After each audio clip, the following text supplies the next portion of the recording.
He signed divorce papers while she was in the delivery room. 12 years later, she signed his company away. The pain was a blinding, white-hot vice, radiating through every nerve in Cora's body. She lay in the center of the sprawling, palatial maternity suite at the Wellington Private Hospital, clutching the cold steel rails of the bed. The room smelled faintly of sterile alcohol and the expensive, hothouse lilies someone had thoughtlessly placed by the wide window. Outside, heavy rain lashed against the floor-to-ceiling glass, blurring the glittering Manhattan skyline into streaks of muted gray and neon. She gasped, her knuckles turning bone-white as another violent contraction seized her. She did not scream. Cora Kensington never screamed. She simply closed her eyes, enduring the agony with a quiet, unbreakable grace. The heavy mahogany door clicked open. It was not the anesthesiologist. It was not the head maternity nurse. It was Roland. He stepped into the pristine room, bringing with him the scent of chilled rain, aged scotch, and his signature Tom Ford cologne. He was not wearing medical scrubs. He wore a flawless, charcoal-bespoke Brioni suit that draped perfectly across his broad shoulders, his platinum Patek Philippe watch catching the harsh fluorescent hospital light. He did not look at his laboring wife. He did not look at the monitor tracing the rapid heartbeat of their unborn child. Instead, he looked at his phone, his expression one of deeply bored irritation. Behind him stepped two men in identical, sharply tailored Navy suits, carrying heavy leather briefcases. Corporate litigators from Langdon Enterprises. "Roland," Cora whispered, her voice tight with immense physical strain. The doctor said, "Another 10 minutes." "I do not have 10 minutes, Cora," Roland said smoothly, finally pocketing his phone. His voice was cold marble, entirely devoid of warmth or empathy. "The board is waiting. I am taking the corporate jet to Geneva in an hour, and this minor entanglement needs to be finalized before the European markets open." He gestured lazily with two fingers. One of the lawyers stepped forward, opening his briefcase with a sharp, metallic snap that echoed like a gunshot in the sterile room. He extracted a thick stack of documents printed on heavy, embossed legal paper and placed them on the rolling tray table, right next to Cora's untouched ice chips. "What is this?" Cora asked, her breath catching as another wave of agonizing pain crashed over her. "Your exit strategy," Roland replied, casually adjusting his Italian silk tie. "I am dissolving the marriage, Cora. You have been holding me back for 2 years. A man of my stature requires a partner of equal pedigree, a true society heiress. Not whatever this was." He waved a dismissive, manicured hand toward her trembling form. "You are simply beneath me. Hi, my beautiful Story family. Welcome home to Mr. James Stories. How are you doing today? Truly, how is your heart? If you are feeling the weight of the world, please drop a heart in the comments below so I know you are here, and so we can all hold space for you. May peace return to you. May your struggles shrink in the face of hope. If no one has told you today, you are precious, you are valued, and your dignity is entirely your own. Let us set all that aside now and dive into another story together. Let us return to that cold hospital room. Cora stared at the thick stack of papers resting on the silver tray. The typed words blurred together, but the bold heading at the very top was unmistakable. Decree of dissolution of marriage. Complete asset forfeiture. "Sign it," Roland commanded, withdrawing a heavy, engraved Montblanc fountain pen from his breast pocket and tossing it onto the bed. It landed against her leg with a dull thud. "The terms are entirely non-negotiable. You get nothing. No alimony, no access to the Langdon estate, no claim to my company. You are erased from my life." Cora looked up at the man she had sworn her life to. The man who was currently abandoning her while she labored to bring his own child into the world. Her chest heaved, the physical pain of childbirth suddenly eclipsed by a breathtaking, crystalline clarity. He expected her to weep. He expected her to beg, to cling to his expensive suit, and plead for her luxurious lifestyle. She did nothing of the sort. Silence was power, and Cora's silence was absolute. She did not need to speak. She reached out with a trembling, pale hand, her fingers wrapping around the cold, heavy barrel of the Montblanc pen. "You are making a mistake, Roland," she said softly, her voice steady despite the fiery agony tearing through her abdomen. "The only mistake I made was marrying a nobody," he sneered, checking his expensive watch again. "Sign the papers, Cora." I have an empire to run. With slow, deliberate precision, Cora pressed the gold nib to the paper and signed her name. She did not cry. She signed away the penthouses, the private jets, the society galas, and the safety of the Langdon name. She signed it all away with a steady hand and quiet dignity. The moment the ink dried, a piercing wail shattered the heavy silence of the room. The baby had arrived. Roland did not even flinch at the sound of his newborn son's first cry. He simply snatched the signed papers from the tray, handed them to his waiting lawyer, and turned on his heel. "Good luck, Cora," he threw over his shoulder, not bothering to look back. "You will need it." The heavy mahogany door swung shut, sealing her fate. Moments later, as Cora held the tiny, fragile weight of her newborn son to her chest, the head maternity nurse stepped cautiously into the room. The woman's face was pale, her eyes filled with profound pity. "Mrs. Langdon, I am so sorry," the nurse whispered, nervously clutching a clipboard to her chest. "The hospital administration just received a call from your husband's office. He just canceled your premium medical insurance. Effective immediately." Cora looked down at her sleeping child, the harsh reality of her new destitution settling over her like a heavy shroud. She had absolutely nothing left. No money, no home, no protection. But as she stroked her son's soft cheek, a cold, unbreakable resolve hardened in her chest. Little did Roland Langdon know, the very signature he had just forced from her would be the exact instrument of his total destruction. He thought he had won. He thought he had discarded a worthless burden. He would understand his mistake later. Much later, when it was already far, far too late. The biting wind of the Manhattan streets whipped violently against Cora's fragile frame as she stepped out of the heavy, automatic glass doors of the Wellington Private Hospital. She held her newborn son fiercely to her chest, swaddled only in the thin, harsh cotton hospital blanket they had allowed her to keep.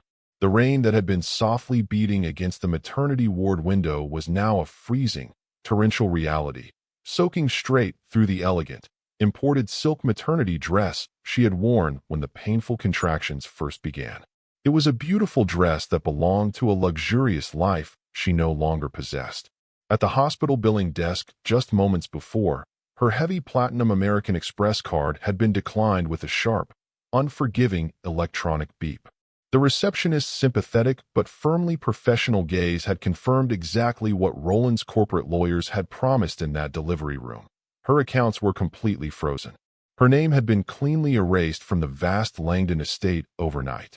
She had nothing left in the world but exactly $53 in emergency cash tucked inside her leather clutch. She did not weep. She did not raise her voice in panic or beg for charity. The cold rain mixed with the exhausted sweat still clinging to her brow from labor, but Cora Kensington kept her spine perfectly straight.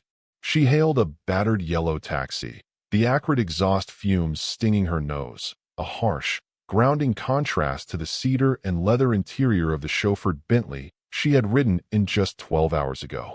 She directed the driver to the deep outskirts of the city, far from the towering penthouses, Michelin-starred restaurants, and marble lobbies of Roland's gilded world. They pulled up to a dilapidated, neon-lit motel, its cracked sign buzzing with a sickly, flickering yellow glow against the storm. She paid the driver her last $50, securing a single, damp room that smelled faintly of stale smoke and harsh chemical bleach. Laying her sleeping son gently on the center of the lumpy, sunken mattress, Cora finally allowed herself to sit on the frayed edge of the bed. The silence of the cheap room was heavy, pressing in on her from all sides. She had lost her home, her profound security, and the man she thought she knew, all in the span of a single, brutal afternoon. Little did he know, the woman he had just cast into the gutter was already building the foundation of his ruin in her mind. She looked down at her pale hands. They were empty, stripped of the heavy, flawless diamond rings that once weighed them down, but they were entirely steady. She would not let her newborn son perish in this damp, forgotten room. She would rebuild from the concrete up. She would survive with the quiet, infuriating dignity that Roland had always secretly despised. She reached out and softly traced the tiny, perfect curve of her son's ear. He was breathing deeply, entirely unaware of the brutal world he had just been thrust into. He was her anchor now, her absolute only reason for drawing breath. But the heavy silence of the room was suddenly broken. A sharp, rhythmic knock echoed against the thin, peeling wood of the motel door. Cora froze, her breath catching in her exhausted throat. She had told absolutely no one where she was going. She had no friends left who were not entirely dependent on Roland's corporate payroll. The knock came again, much harder this time, aggressively rattling the cheap brass handle. She stood up slowly, smoothing the damp silk of her ruined dress, and walked cautiously toward the door. Peering through the clouded, scratched peephole, she saw the distorted but unmistakable face of a man in a sharp navy suit. It was Roland's chief corporate fixer, standing under the flickering motel light, holding a thick, rain-spotted manila envelope. Cora did not tremble as she unlatched the heavy, rusted chain lock. She pulled the door open just wide enough to face the man on the other side, blocking any view of the bed. The fixer, a ruthless attorney named Mr. Hayes, looked entirely out of place standing on the cracked concrete walkway. His expensive, bespoke Italian leather shoes were slowly absorbing the dirty rainwater, and his mouth was twisted in a permanent, arrogant sneer of distaste. "Miss Kensington," he said smoothly, pointedly dropping her married name and pushing past her without waiting for an invitation. "A rather dismal establishment you have chosen for the heir to the Langdon Empire. It smells like despair." He stood in the center of the cramped room, his cold eyes scanning the water-stained ceiling and the rusted radiator before finally landing on the tiny, wrapped bundle resting on the bed. Cora immediately stepped between the lawyer and her sleeping son, her posture radiating a quiet, dangerous, and fiercely protective energy. "Why are you here, Mr. Hayes?" she asked, her voice an icy whisper that commanded the small space. "To finish the paperwork," Hayes replied, pulling a crisp, dry document from the manila envelope. The paper was incredibly thick, embossed with the gold crest of Langdon Enterprises, a crest that looked grotesquely out of place resting on the chipped, water-stained veneer of the motel nightstand. "Mr. Langdon is a highly thorough man.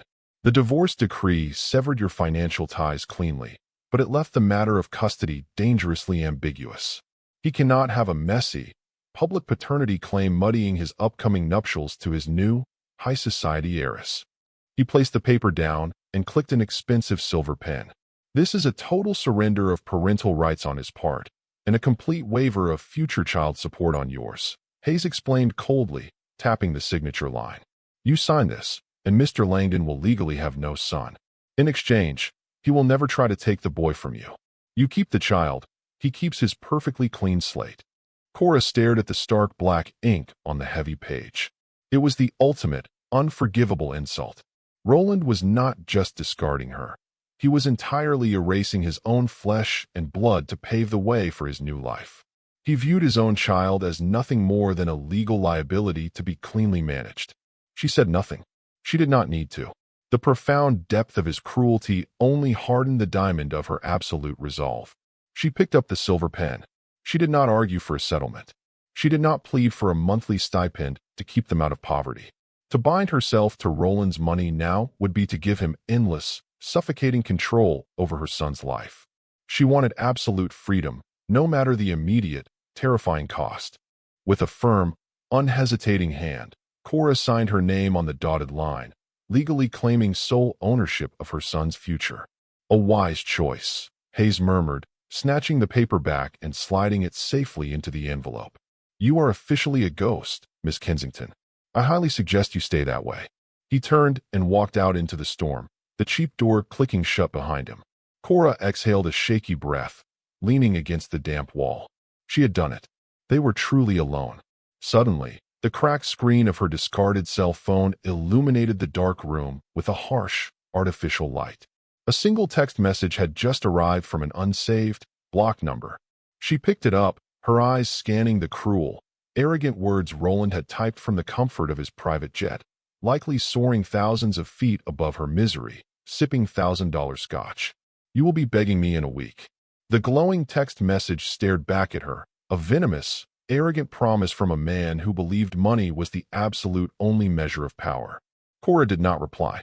She simply powered the phone down, slipped out the battery, and tossed both pieces into the rusted metal trash can in the corner of the room. She was entirely untethered now. But dignity could not buy infant formula, and resolve could not pay the second night's rent at the damp motel. The next morning broke with a dull, gray, unforgiving light that filtered through the cracked plastic blinds. Cora bundled her son tightly against her chest, wrapping him in her own dry wool coat, and walked out into the cold city streets. Her destination was a narrow, grated storefront 3 blocks away in the industrial district, a pawn shop whose faded neon sign buzzed ominously in the harsh daylight. Meanwhile, across the city, he was making the biggest mistake of his entire life. Roland was currently standing in a bespoke tailor shop on Fifth Avenue, sipping vintage champagne and being expertly fitted for a custom tuxedo to wear to his upcoming engagement gala, completely oblivious to the quiet monster he had just created. A heavy bell chimed harshly as Cora pushed open the reinforced door of the pawn shop. The air inside was thick with dust and the metallic scent of desperation. Behind thick bulletproof glass sat a man with sharp, evaluating eyes. Cora approached the scratch counter. She reached to her wrist and unclasped the only item of value she had left in the world. It was her late mother's vintage Cartier tank watch, a delicate, flawless piece of heavy gold and sapphire that had been passed down through 2 generations. It was the absolute last physical connection she had to her own family, to the warm, dignified woman who had raised her. She placed it gently into the sliding metal tray. "I need cash," she said softly. Her voice was steady, betraying absolutely none of the heartbreak tearing through her chest as she let the watch go. Immediately, the pawnshop owner slid the tray toward him. He picked up the watch with a jeweler's loop, his eyes widening almost imperceptibly at the sheer, undeniable quality of the piece. He looked up at Cora, taking in her ruined silk dress and the sleeping infant strapped to her chest. "It's a beautiful piece, sweetheart," he said, his voice slick with predatory negotiation. "But the market for vintage is slow right now. I can give you 800. It was worth 20 times that amount." Cora knew it. The man knew it. If he had looked more carefully at her expression, he might have turned back. But he only saw a desperate, ruined woman. He did not see the quiet, terrifying fire burning just behind her eyes. 800, Cora repeated smoothly, her face an unreadable mask. "And not a single penny less. In 20s, please." The man smirked, his gold tooth catching the dim fluorescent light, believing he had just won the easiest negotiation of his entire miserable life. He counted out the crisp, green bills from a battered register and slid them back through the metal tray.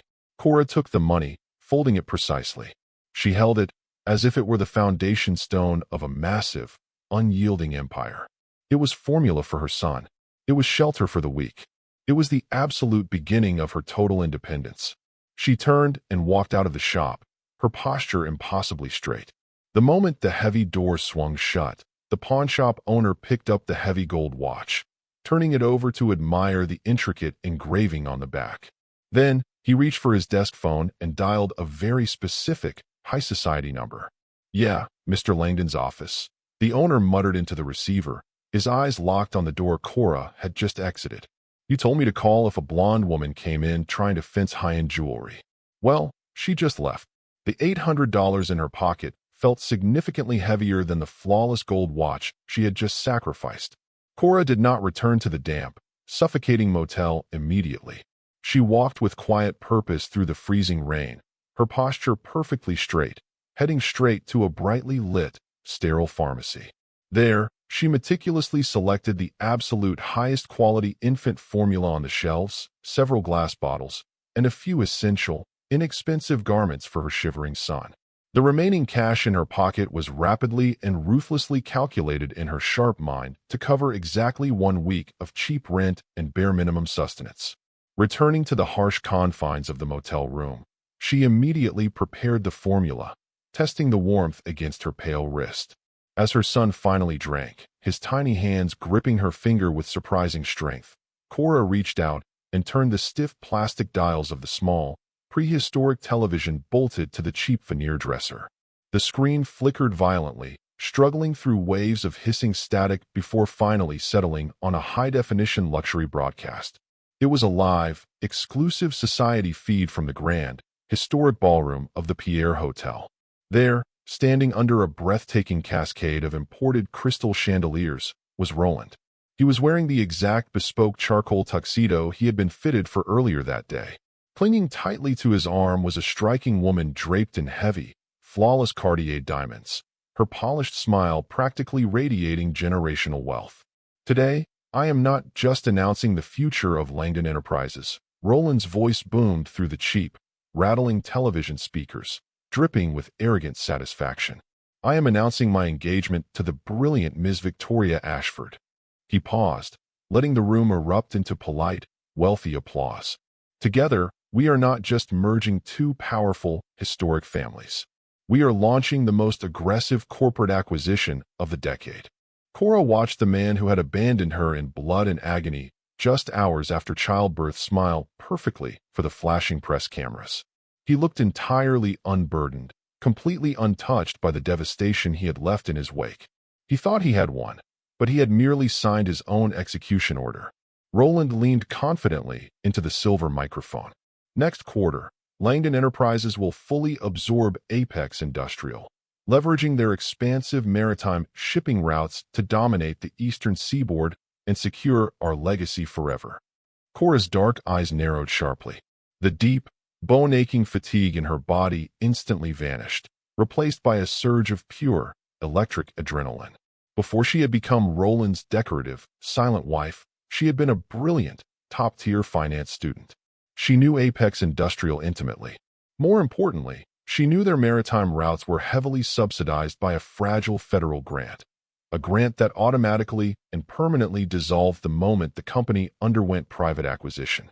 If Roland absorbed Apex, he would inherit massive, entirely unregulated operational costs. It was a billion-dollar oversight, a fatal, bleeding wound in his invincible, arrogant armor. Cora stared at the flickering screen, a cold, dangerous, and utterly terrifying smile touching her lips for the very first time. That single, fatal flaw in Roland's grand corporate strategy was all the leverage Cora needed. It was a microscopic crack in the heavy foundation of his empire, but give a quiet, fiercely determined woman a chisel, and she can systematically bring down a skyscraper. Within 48 hours, Cora had secured a modest, immaculately clean apartment in a quiet, working-class neighborhood on the edge of the city, using the absolute last of the pawnshop cash for the security deposit. She placed her infant son in the temporary care of a trusted, retired pediatric nurse who lived down the hall, put on her only remaining sharp, tailored navy suit, and took the screeching subway deep into the financial district. She did not apply to the massive, glittering investment banks where Roland held heavy social influence. Instead, she walked into the polished, understated marble lobby of a boutique, high-risk private equity firm known for taking incredibly aggressive chances. She applied for a mid-level analyst position using her maiden name, Cora Kensington. The hiring manager, a sharp-eyed, unsentimental woman who cared only about raw numbers and despised high society gossip, handed Cora a highly complex, intentionally chaotic portfolio data set. She gave Cora exactly 20 minutes to find the hidden margin errors. Cora found them in 12. She was hired on the spot. Hold on, because what happened next even I did not see coming. Her first week at the firm was an absolute masterclass in silent, terrifying efficiency. She kept her head down, her glowing screens constantly filled with cascading financial data, quietly building her initial capital reserves through minor, perfectly timed independent trades using the firm's robust back-end network during her lunch breaks. She was an invisible ghost in the bustling, high-stress office, completely ignored by the arrogant men in expensive suits who paced the trading floors. Little did they know, the quiet woman in the corner cubicle was already 3 massive moves ahead of the entire global market. On Friday morning, an urgent, frantic directive swept through the department. The firm's elusive, notoriously demanding CEO had just returned from a hostile takeover in Europe and was calling a mandatory briefing for the entire analytical team. Cora gathered her heavy leather portfolio and quietly slipped into the very back row of the massive, glass-walled executive boardroom.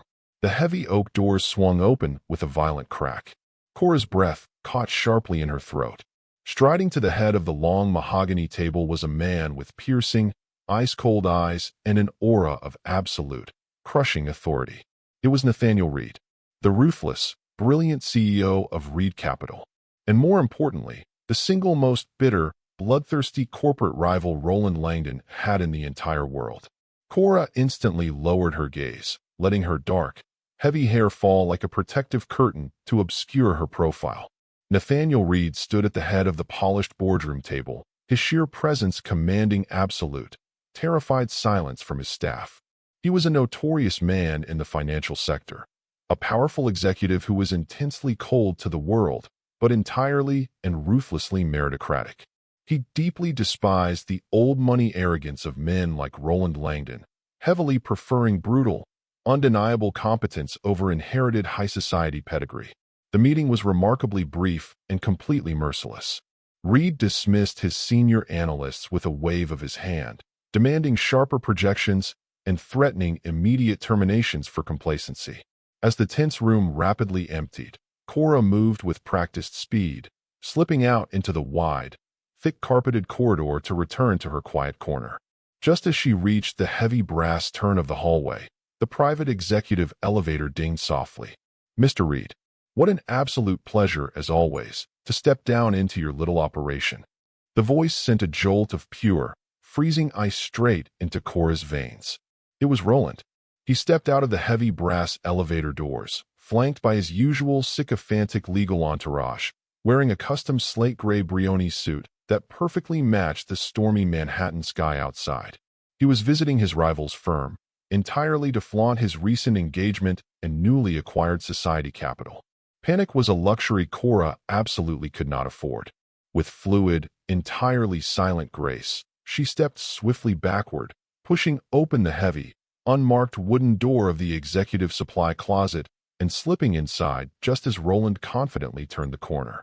The closet was pitch dark, smelling sharply of fresh printer ink, ozone, and heavy cardstock. Through the narrow, illuminated slit in the heavy door hinges, Cora had a perfect, unobstructed view of the adjacent glass-walled conference room. Nathaniel Reed walked back in to meet Roland, his sharp expression one of deeply bored, almost lethal irritation. "Langdon," Reed said coldly, not offering his hand. "To what do I owe this highly unfortunate interruption to my day?" Roland smiled, an arrogant, oily expression that made Cora's stomach turn violently. "Just a professional courtesy visit, Nathaniel. I wanted to personally hand over the projected margins for the Apex industrial merger. I know you were desperately eyeing them. I thought you might like to see what real, unstoppable momentum looks like." Roland casually tossed a thick, crimson-red leather folder onto the glass table. For the next agonizing 10 minutes, Cora stood perfectly still in the crushing darkness, regulating her breathing, listening as her ex-husband arrogantly boasted about his invincible portfolio, his new high society wife, and his completely untouchable status. He would understand later, much later, when it was already far too late. Finally, Reed stood up, adjusting his heavy gold cufflinks. "If you are quite finished stroking your own fragile ego, Langdon, I have actual money to make. Get out of my building." Roland scoffed loudly, entirely unfazed. "Enjoy the scraps, Nathaniel." He turned and strode proudly out of the conference room, his lawyers scrambling desperately behind him. Reed followed a moment later, heading the opposite direction down the long hall to take a private call. The executive corridor fell completely, heavily silent. Cora slowly, silently pushed the heavy closet door open. She stepped out into the empty, sunlit hallway, her dark eyes instantly locking onto the center of the glass conference table. In his arrogant haste to leave and secure his own triumph, Roland had forgotten the crimson-red folder. It sat there, practically glowing like a neon beacon in the quiet room. The complete, highly confidential internal projections for Langdon Enterprises. Cora did not hesitate. The heavy glass walls of the conference room offered a dangerous, unobstructed line of sight, but the entire executive floor remained temporarily deserted. She stepped swiftly out of the shadows, her dark heels sinking silently into the plush, imported wool carpet, and approached the massive mahogany table. The crimson-red leather folder felt incredibly heavy in her hands, radiating the arrogant, blind confidence of its owner. She flipped the cover open. Crisp, thick pages of high-density financial modeling, printed on expensive, embossed paper, stared back at her. It was a complete, unfiltered blueprint of Roland's upcoming acquisition of Apex Industrial. Her brilliant, analytical mind rapidly scanned the columns, effortlessly absorbing the hidden, catastrophic liabilities he had deliberately omitted from his public projections. The federal maritime subsidies were flagged in microscopic print, buried deep within the complex appendices.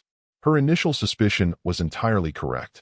The exact moment the ink dried on the Apex merger, Langdon Enterprises would instantaneously inherit an impossible ocean of unregulated operational debt. It was corporate suicide masquerading as a high society triumph. She pulled her phone from her pocket and quickly, methodically photographed the critical data points. The soft, muted click of her camera was the absolute only sound in the dead-silent room. She placed the folder exactly where it had been, ensuring it was perfectly aligned with the polished edge of the glass, and slipped back out into the corridor just seconds before Nathaniel Reed's heavy footsteps echoed down the adjacent hallway. This decision would haunt him for the rest of his life. Cora returned to her isolated, quiet cubicle, her heart hammering a steady, powerful rhythm against her ribs. She sat down before her glowing monitors, the blue light illuminating her sharp, determined features. She did not pause to reconsider. She did not doubt her razor-sharp financial instincts. Logging into a secure, heavily encrypted personal brokerage account she had established weeks prior, she prepared to risk everything. She initiated an aggressive, highly leveraged short position against Langdon Enterprises. She tied up every single penny of the carefully hoarded capital she had built from her minor daytime trades, betting her entire future on the catastrophic market correction that would inevitably follow the Apex merger. The ambient noise of the trading floor, the ringing phones, the sharp shouts of senior analysts, faded into complete nothingness. Cora hovered her pale finger over the heavy enter key. She was risking the security she had bled to build for her newborn son, but she knew with absolute, terrifying certainty that this was the only path to true power. She pressed down, locking the massive trade in stone. The digital confirmation flashed across her screen in a stark, unforgiving green font. The trap was set. Now, she simply had to wait for the arrogant king to step blindly into it. Days bled into weeks as the date of Roland's high-profile merger approached.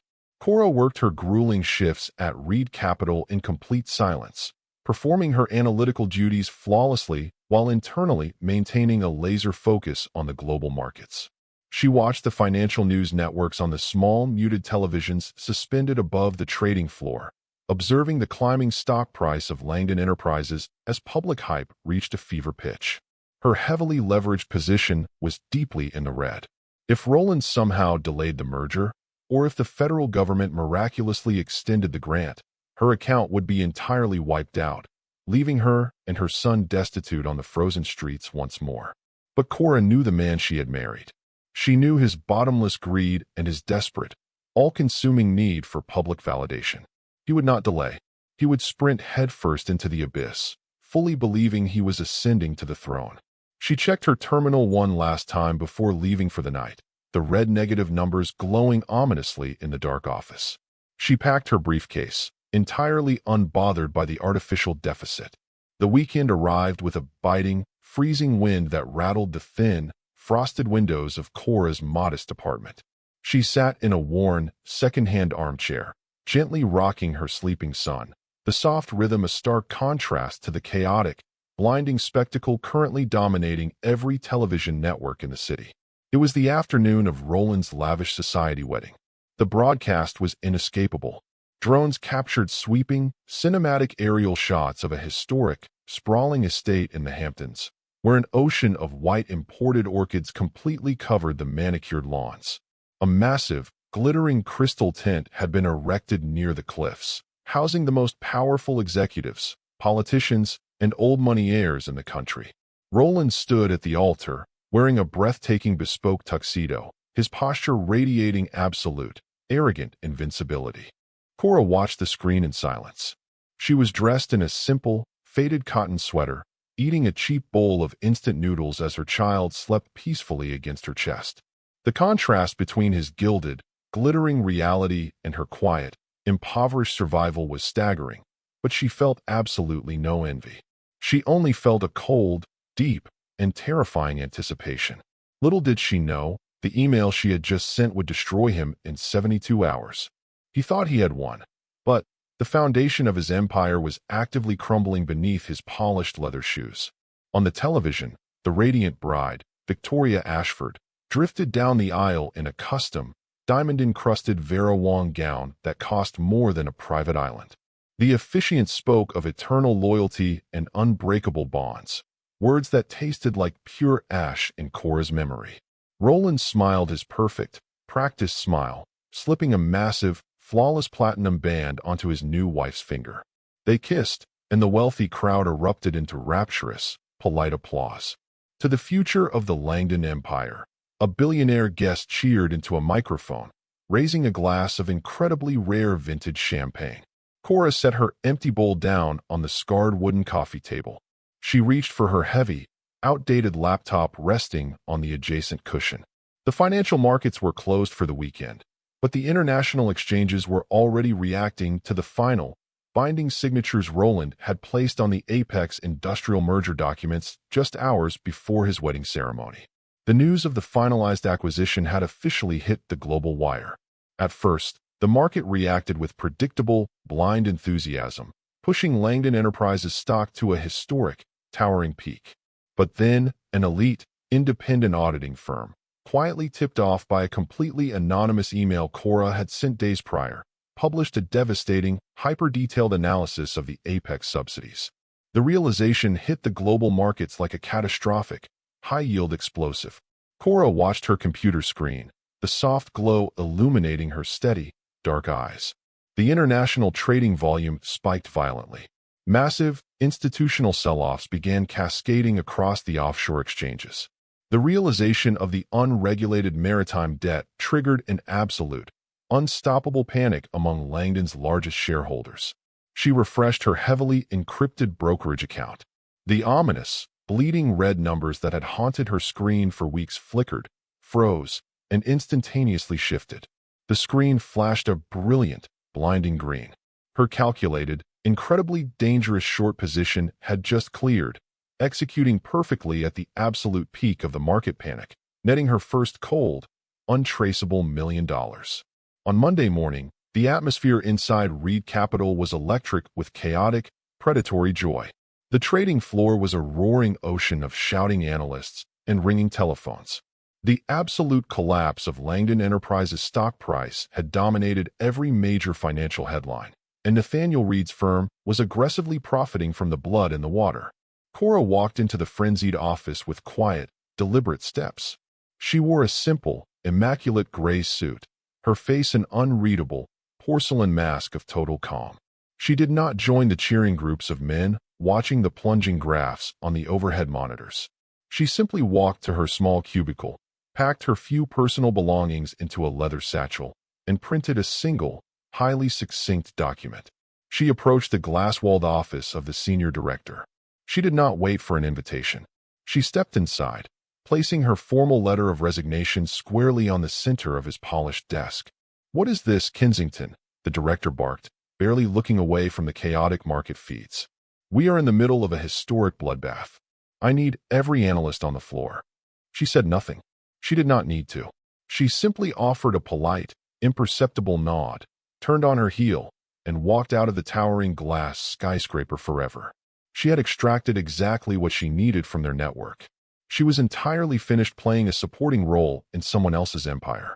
With her newly acquired, incredibly liquid capital safely secured in a web of offshore holding accounts, Cora immediately went to work building her fortress. She did not buy a penthouse or a luxury vehicle. She maintained her quiet, invisible lifestyle in the modest apartment, dedicating every waking hour and every ounce of her massive intellect to establishing a shadow entity.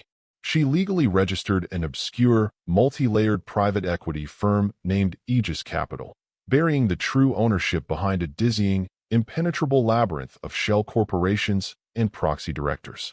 She leased a highly secure, completely unmarked server farm in a remote, freezing jurisdiction to handle her algorithmic trading, ensuring her digital footprint was entirely non-existent.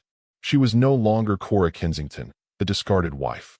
She was becoming an invisible, apex predator in the global financial ecosystem. Months began to pass in a quiet, relentless blur. Cora worked violently, aggressively multiplying her capital through ruthless, perfectly timed acquisitions of failing, mid-level companies.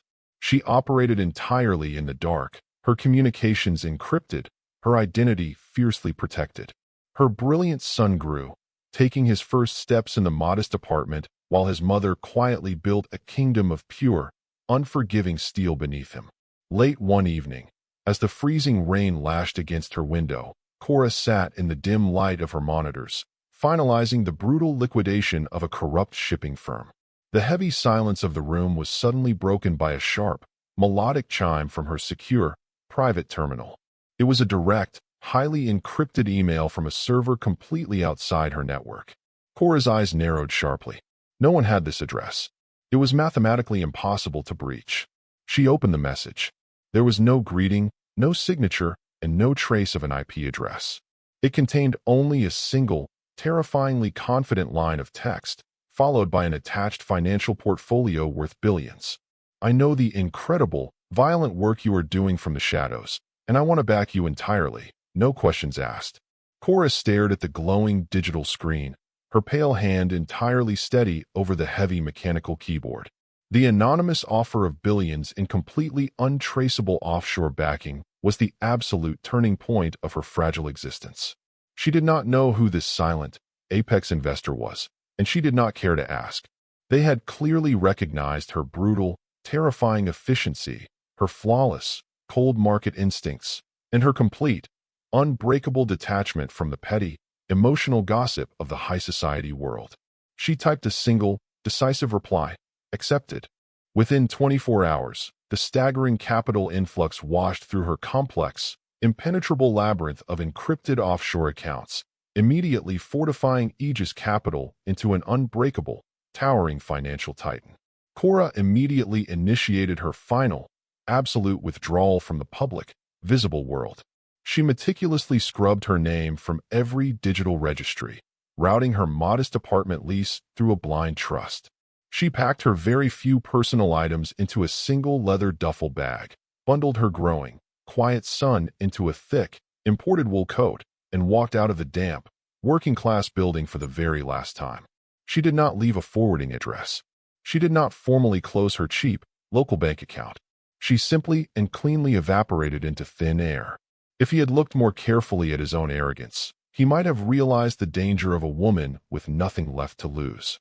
Months later, inside the towering, glass-walled executive suite of Langdon Enterprises, Roland sat heavily behind his massive, custom mahogany desk, swirling a glass of incredibly rare, aged scotch. His company had barely survived the initial, brutal financial hit from the Apex merger, though it had required him to aggressively leverage massive amounts of his own personal equity to keep the furious board of directors pacified.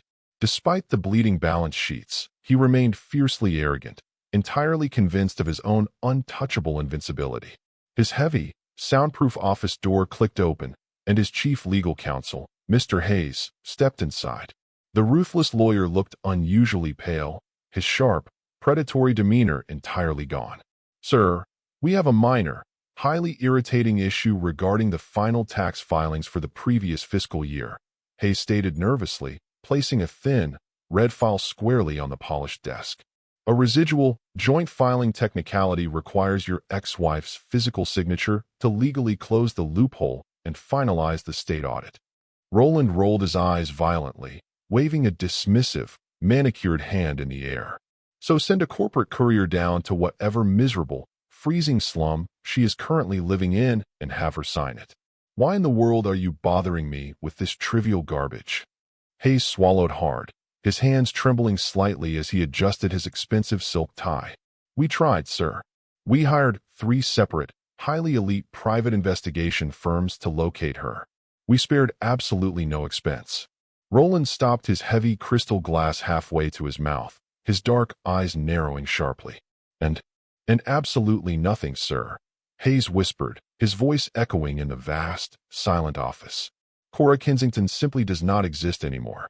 There are no bank records, no utility bills, no tax ID numbers, and absolutely no digital footprint.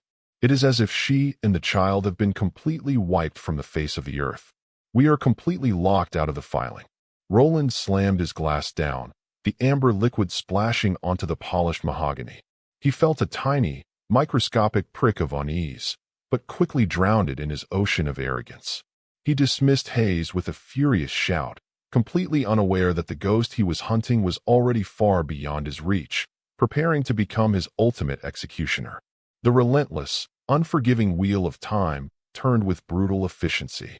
5 full years passed in utter silence since the freezing day Cora vanished from the Manhattan streets.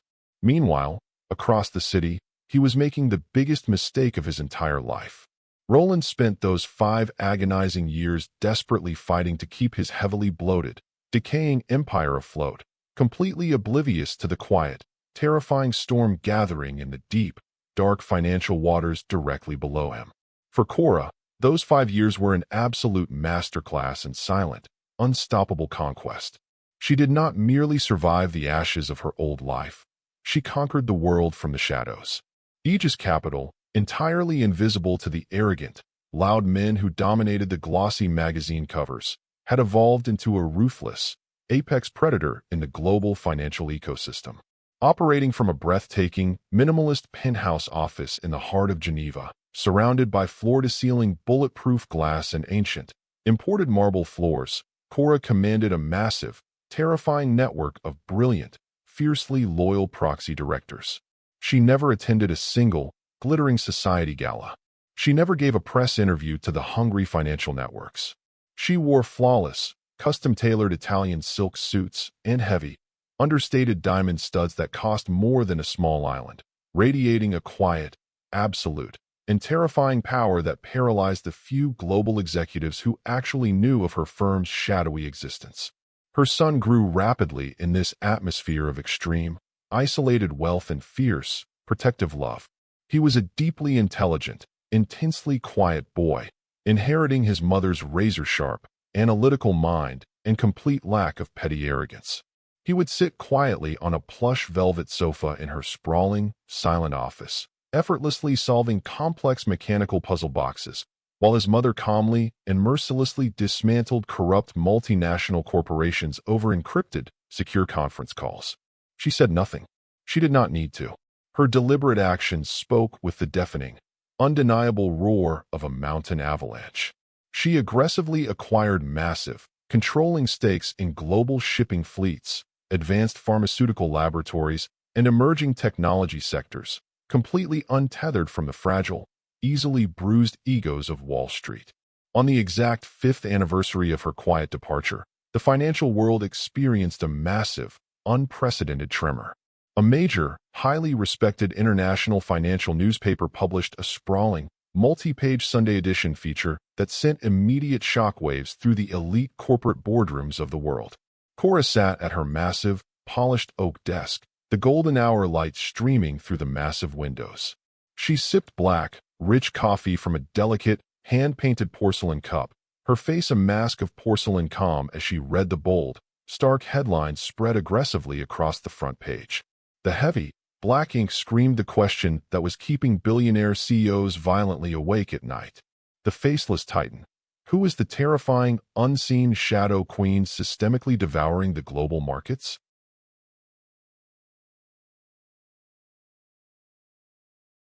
The article detailed a massive, entirely anonymous buyout of a European bank, entirely orchestrated by her proxies. They described the acquiring firm as a ghost, a ruthless entity that struck without warning and left absolutely nothing but scorched earth in its wake. Cora gently folded the newspaper, a faint, cold smile touching her lips. The world was finally feeling her presence, but they were entirely blind to her face. For more years slipped away into the quiet, absolute silence of extreme, untouchable wealth. Cora was now a completely sovereign entity. She was the absolute ghost in the corporate machine, the terrifying, unseen hand that moved billions of dollars across the globe with a single, highly encrypted keystroke. Aegis Capital was no longer just a private equity firm. It was a massive, terrifying financial weapon, entirely immune to the petty, chaotic fluctuations of the public markets. Her son was now 9 years old, a brilliant, sharply observant boy who could easily read and dissect the complex corporate balance sheet as flawlessly as other children read simple comic books. He deeply understood the absolute, undeniable value of silence, and he understood the fierce, unwavering love of the mother who had built an entire empire from the mud just to protect his future. He wore miniature, bespoke charcoal suits and carried himself with a quiet, undeniable, heavy dignity that absolutely no amount of old money breeding could ever possibly replicate. This decision would haunt him for the rest of his life. While Cora's invisible, silent empire rapidly solidified into pure, unbreakable diamond, Roland's highly public, deeply arrogant kingdom was rapidly, aggressively turning to dust. The toxic, unregulated maritime debt he had blindly and arrogantly absorbed from the disastrous Apex merger all those years ago had acted like a slow, aggressive, terminal poison in his company's financial veins. He had spent nearly a decade desperately shuffling valuable assets, ruthlessly firing thousands of loyal, hard-working employees, and taking out ruinous, high-interest loans from dangerous offshore lenders just to maintain the absolute, glittering illusion of his supreme wealth to the public. His high society wife, Victoria, cared absolutely nothing for the business. She cared only for the endless, flowing river of Cartier jewelry, private jet flights, and lavish European vacations, completely, willfully blind to the frantic, sweating, terrifying panic that entirely consumed her aging husband behind closed mahogany doors. Late one evening, inside her sprawling, dead-silent Geneva penthouse, Cora stood perfectly still by the massive, rain-slicked window, looking out over the glittering, cold city lights. Her chief proxy director, a sharp, fiercely loyal, and terrifyingly efficient man named Elias, stepped softly into the massive room. He did not speak. He simply approached her and silently handed her a freshly printed, glossy copy of an elite, heavily respected business magazine. Cora looked down at the heavy, glossy cover. Roland's face stared back at her from the page. He looked significantly, shockingly older. His once handsome, arrogant features were now tightly drawn with sheer exhaustion, his eyes betraying a deeply buried, animalistic panic. The bespoke suit he wore could no longer hide the collapsing posture of a defeated man. The bold, yellow headline printed directly beneath his portrait was not one of victory, or of legacy, or of triumph. It was a glaring, public announcement of impending, absolute ruin. Langdon Enterprises on the absolute brink. Is the historic, billion-dollar empire finally running out of cash? Elias stood quietly behind her. He is bleeding out, madam. The major banks have entirely cut his credit lines this morning.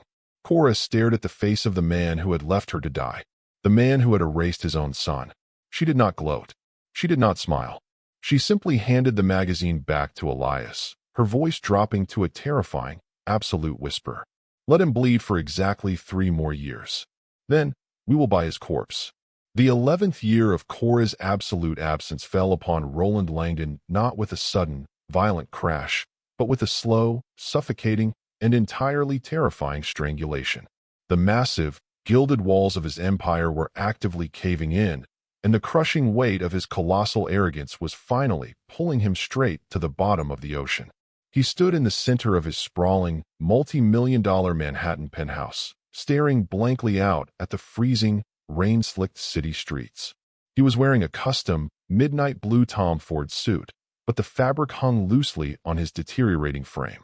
His hair had thinned, turning a harsh, brittle silver, and the deep, dark bags beneath his eyes spoke of a man who had not slept peacefully in half a decade. Absolutely declined, Roland. The shrill, furious voice of his high society wife, Victoria, shattered the heavy silence of the penthouse. She stormed into the massive living room, her flawless face twisted into a mask of pure, unadulterated venom. She violently threw a heavy, platinum American Express card onto the glass coffee table. It landed with a sharp, pathetic clatter. I was at Sotheby's. Victoria spat, her heavy diamond earrings swinging violently. I attempted to secure the 18th century emerald parure for the upcoming charity gala, and the auctioneer had to politely inform me that my card was rejected. In front of the entire board of the Metropolitan Museum. Do you have any idea how deeply humiliating that was?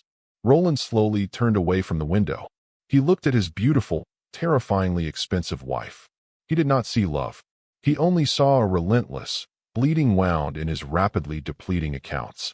There was a minor, temporary hold on the secondary credit lines, Victoria. Roland lied smoothly, his voice tight, with barely contained panic. The accountants are restructuring our liquid assets ahead of the quarterly tax filings. It will be resolved by morning. It had better be, she sneered, turning on her designer heel and marching toward the master suite. If I am publicly humiliated like a commoner again, Roland, I will pack my bags and take half of whatever pathetic scraps you have left. This decision would haunt him for the rest of his life. He had traded a loyal, unbreakable woman for a decorative parasite, and now it was entirely draining him dry. The moment Victoria's heavy bedroom door slammed shut, Roland's secure, encrypted cell phone vibrated violently in his pocket. It was his chief financial officer, Arthur Arrington. Roland answered the call, his hands trembling slightly as he pressed the cool glass to his ear. Tell me you secured the bridge loan from the Swiss consortium, Arthur. Tell me we have breathing room. The line was dead silent for 3 agonizing seconds. They rejected us, Mr. Langdon, Arrington whispered, his voice trembling with the absolute certainty of a doomed man. Every single Tier 1 bank has officially blacklisted our credit profile. The offshore lenders have called in the high-yield debts. Sir, the liquid cash reserves are completely gone. Roland felt the blood instantly drain from his arrogant face, leaving him cold and entirely paralyzed. How much time do we have? 30 days? Arrington replied bleakly. Unless we secure a massive, unprecedented cash injection from a private equity buyout immediately, Langdon Enterprises will be forced into total, unrecoverable bankruptcy by the end of the month. Roland dropped the phone. It shattered against the imported marble floor. He had exactly 30 days before he lost everything. Year 12. The final grain of sand in the hourglass finally dropped. In her breathtaking, dead-silent penthouse office in Geneva, Cora stood perfectly still, looking out at the majestic, snow-capped peaks of the Alps. She wore a flawless, cream-colored Italian silk blouse and a sharply tailored pencil skirt, radiating the quiet, terrifying power of a woman who completely owned the ground she stood upon. The painful, freezing memories of that damp, dilapidated Manhattan motel room felt like an entirely different lifetime, lived by a significantly weaker woman. The heavy, polished oak door to her office clicked open. Elias, her chief proxy director, stepped inside. He moved with the silent, entirely deliberate efficiency of a trained predator, carrying a single, thick, black leather folder. Madam, Elias said softly, approaching her massive desk. It is done. The trap has officially closed. Cora turned away from the window, her dark eyes locking onto the heavy folder. She walked to the desk and sat in her high-backed leather chair. She did not rush. She did not display a single ounce of chaotic excitement. She simply opened the cover and looked at the crisp, desperate documents inside. It was a formal, heavily legally binding plea for a corporate buyout. The signature at the bottom of the paper was jagged, frantic, and entirely terrified. It belonged to Roland Langdon. He was formally begging Aegis Capital, the faceless, terrifying entity he believed to be a foreign conglomerate, to acquire a majority stake in Langdon Enterprises and inject enough raw capital to save his crumbling legacy. He was entirely, blissfully unaware that the invisible titan holding his pathetic, bleeding company in the palm of her hand was the exact same woman he had discarded in a sterile hospital room 12 years ago. Hold on. Because what happened next even I did not see coming. Cora slowly traced the frantic signature with her pale finger. The sheer, poetic magnitude of the moment settled over her shoulders like a heavy, magnificent velvet cloak. She had spent 12 years violently dismantling the world to build this exact, microscopic moment in time. She remembered the agonizing pain of childbirth. She remembered the cold steel of the hospital bed. She remembered the absolute, unforgivable arrogance in his eyes as his lawyers had stripped her of her dignity. He is offering a 40% stake in exchange for a $500 million injection, Elias stated quietly, his hands folded behind his back. He wishes to retain his position as CEO and maintain operational control. Cora smiled. It was a cold, dangerous, and utterly terrifying expression. He is bargaining like a man who believes he still has leverage. He has absolutely none. She picked up a heavy, engraved silver pen. "Decline the offer," she commanded softly, her voice entirely devoid of mercy. "Tell him Aegis Capital does not do partial acquisitions. We want 100% of his corporate shares, and we require his personal equity to be fully pledged as collateral. If the company defaults on our internal targets by even a single penny, we legally seize everything he owns. His penthouses, his accounts, his name." Elias nodded slowly. "He will panic. Those terms are completely draconian. It is corporate suicide. He will sign," Cora replied with absolute, terrifying certainty. "He is far too arrogant to let his peers see him go bankrupt. He will believe he can outsmart us later." If he had looked more carefully at her expression, he might have turned back. He did not look carefully. Just then, the heavy office door pushed open slightly. A tall, strikingly handsome 12-year-old boy stepped into the room. He wore a bespoke, miniature charcoal suit, his dark hair neatly styled. He possessed his mother's deep, calculating eyes and entirely lacked his father's chaotic, fragile ego. "Mother," the boy said quietly, approaching the massive desk. "Are the European acquisitions complete for the day?" Cora looked at her son, the absolute center of her vast, unbreakable empire. The child Roland had completely erased from existence just to protect his high society standing. "Yes, my love," Cora said softly, closing the black leather folder with a definitive, heavy thud.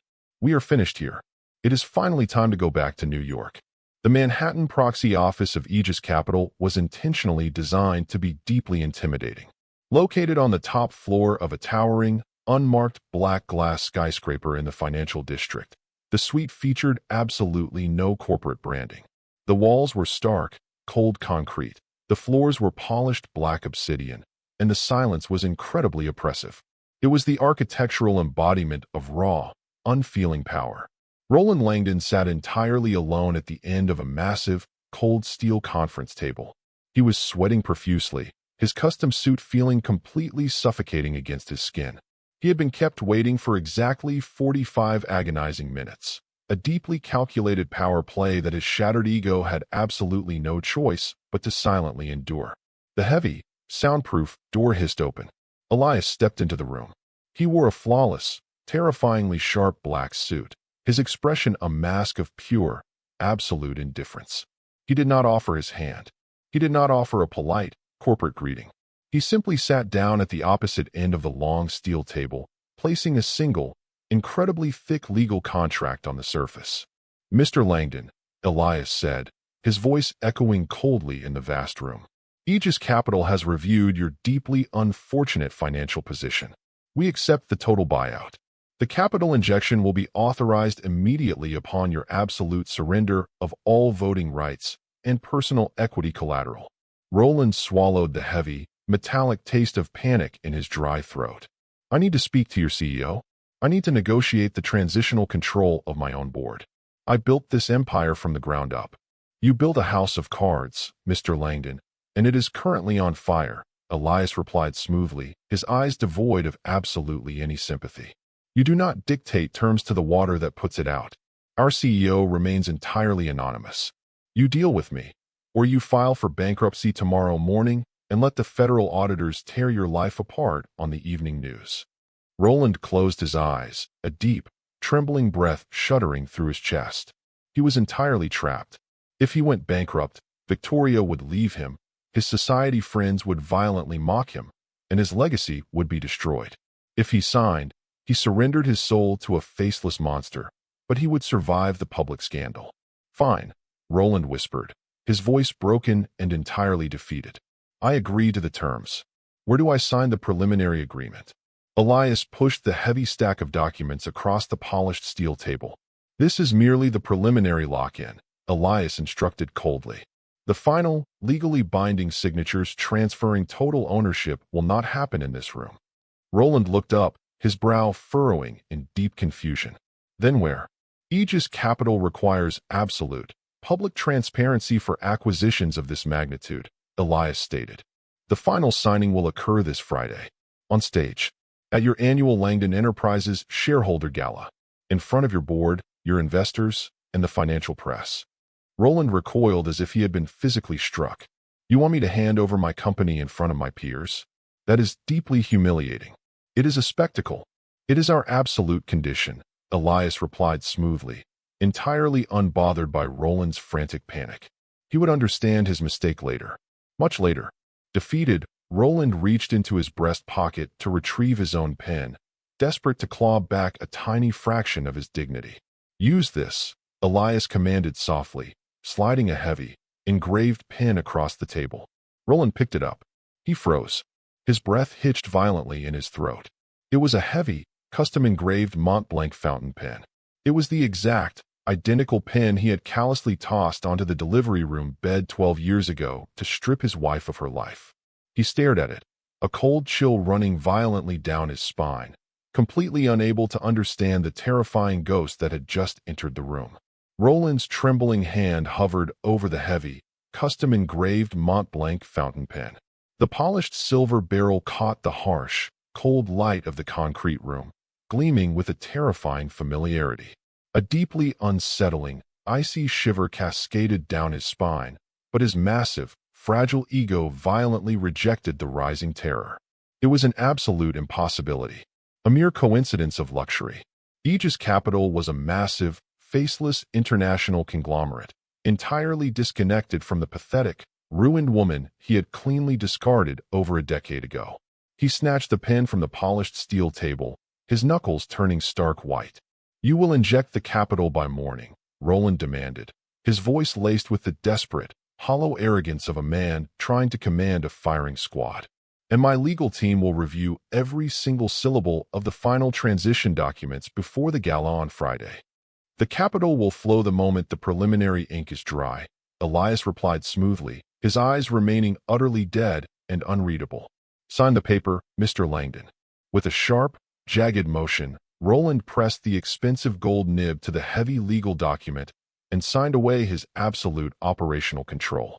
He signed away his voting rights, his veto power, and authorized the total pledge of his personal equity as temporary collateral. He thought he had won, but he had just willingly placed his own head upon the executioner's block.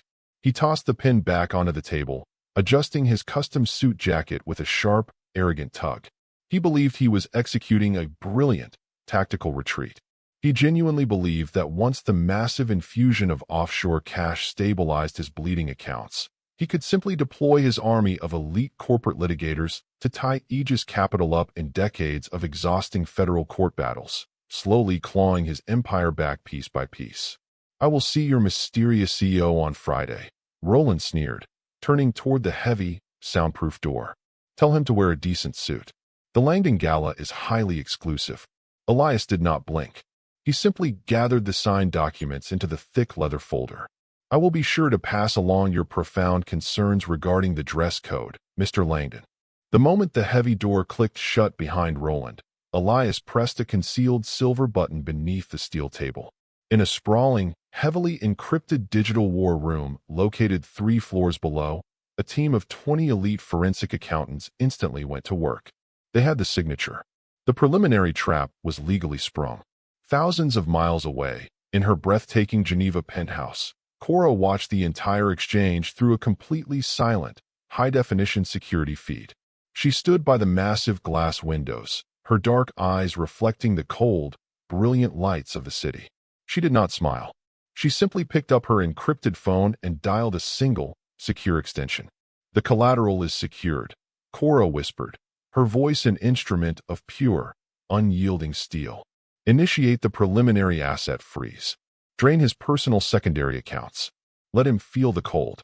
The brutal efficiency of Aegis Capital's auditing division was absolutely terrifying to behold. Within 60 minutes of Roland's signature drying on the preliminary contract, algorithmic web crawlers and heavily armed legal injunctions swept through the global banking system.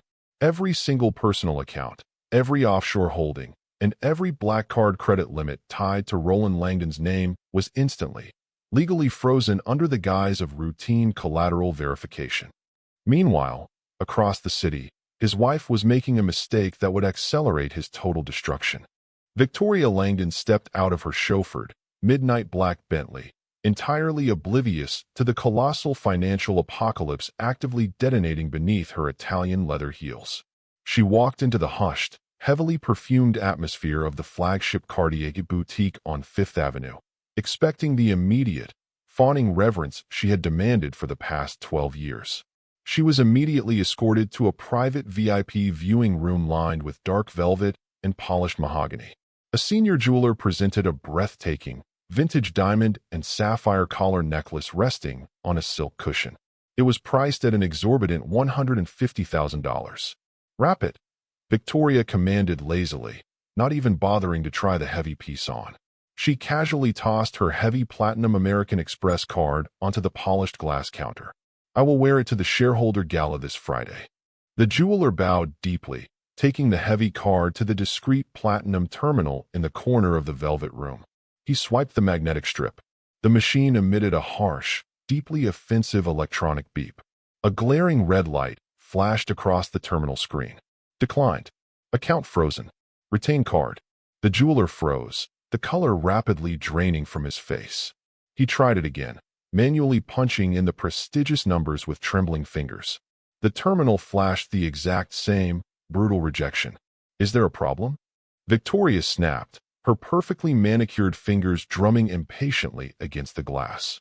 "Mrs. Langdon, I am so terribly sorry," the jeweler stammered, his eyes darting nervously toward the heavy security doors.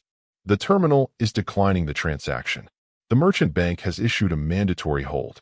They are requesting that I confiscate the card."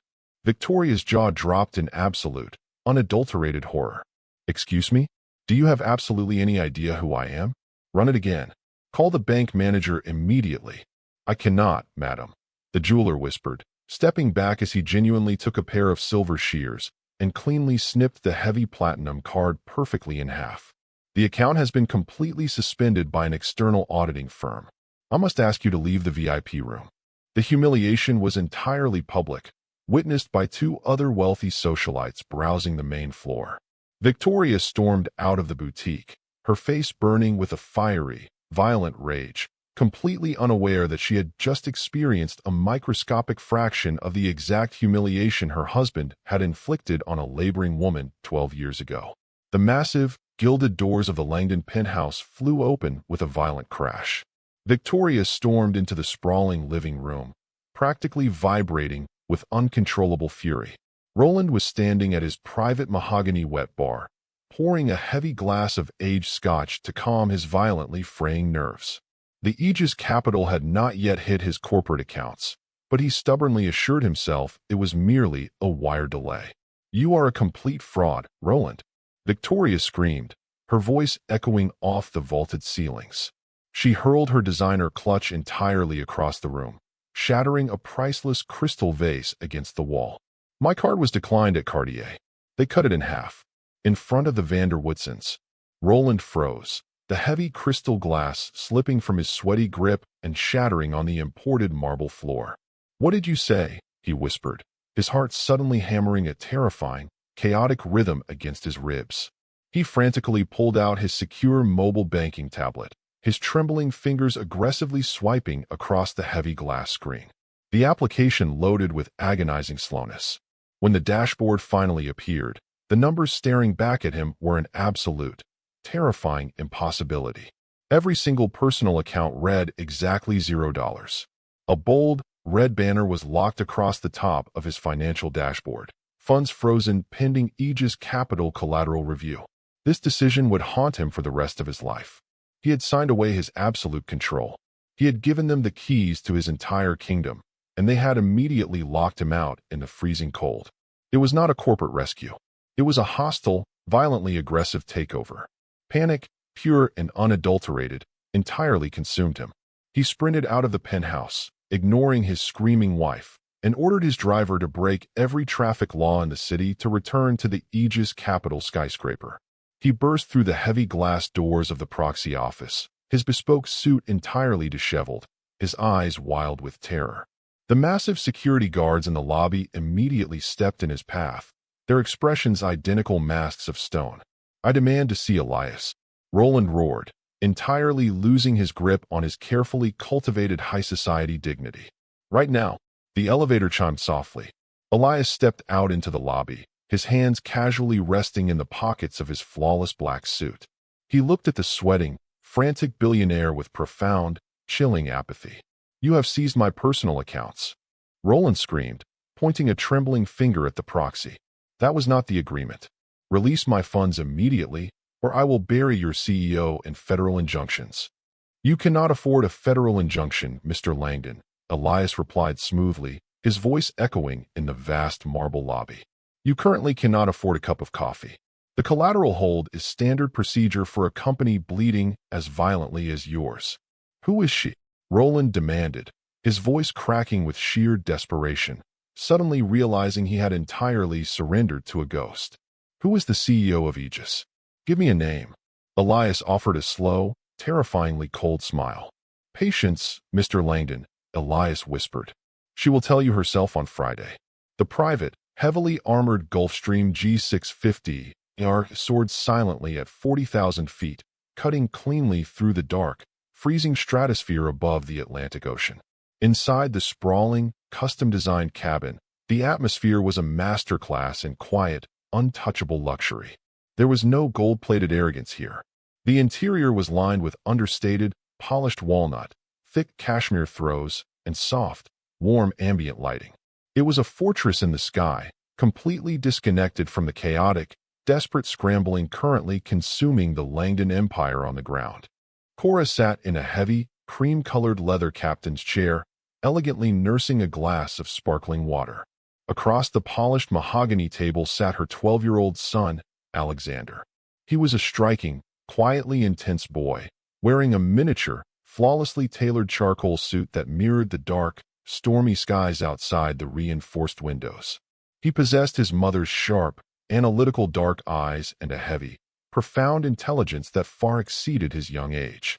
While other boys his age were playing video games, Alexander was calmly scrolling through a heavily encrypted digital tablet, meticulously reviewing the final, brutal liquidation models for Langdon Enterprises.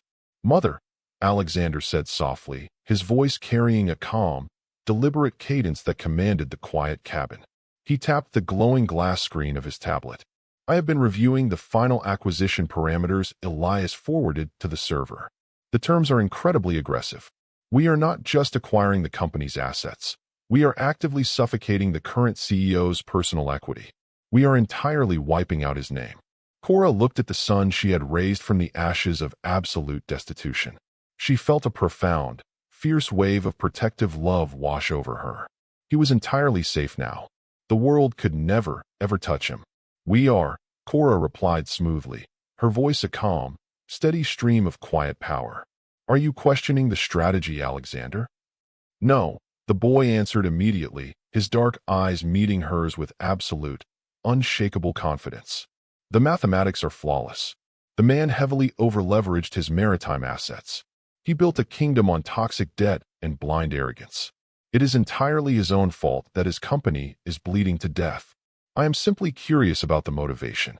He set the tablet down on the polished table, leaning forward slightly. "We usually acquire, restructure, and silently profit," Alexander observed astutely. "But this is a total, public execution. You are forcing him to sign the final documents on stage, in front of his peers. That is not just business, Mother. That is deeply personal." She said nothing. She did not need to.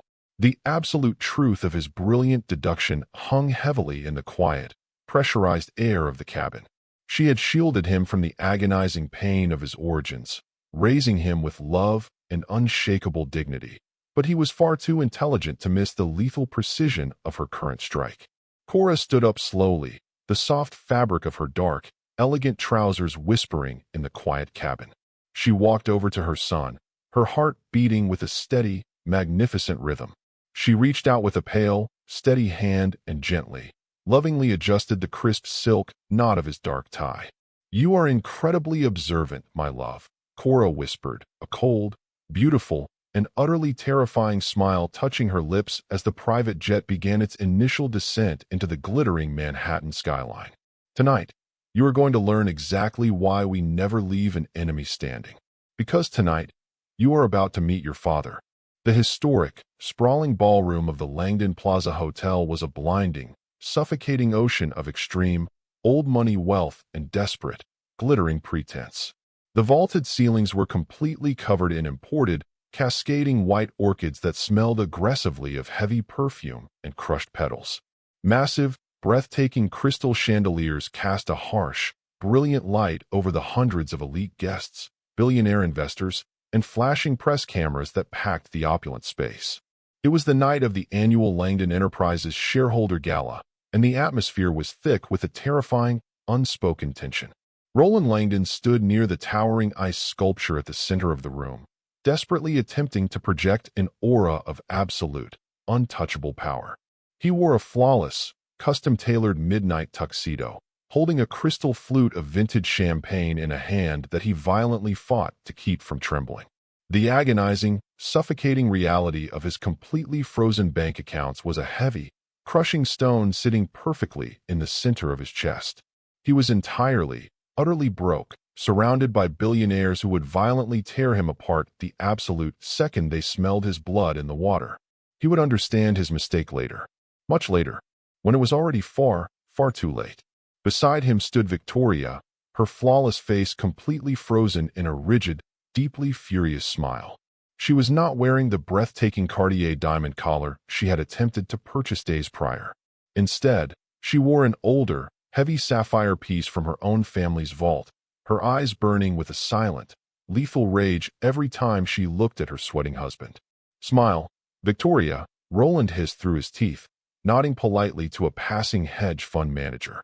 "The press is watching our every move. When I announce the Aegis Capital buyout tonight, the stock will instantly stabilize. We will be completely fine by Monday morning. If my platinum accounts are not fully unfrozen by midnight, Roland, I am leaving you," Victoria whispered back, her voice a venomous, terrifying hiss masked by a dazzling society smile. "I will not be humiliated in this city." Roland swallowed hard, adjusting his heavy silk bow tie.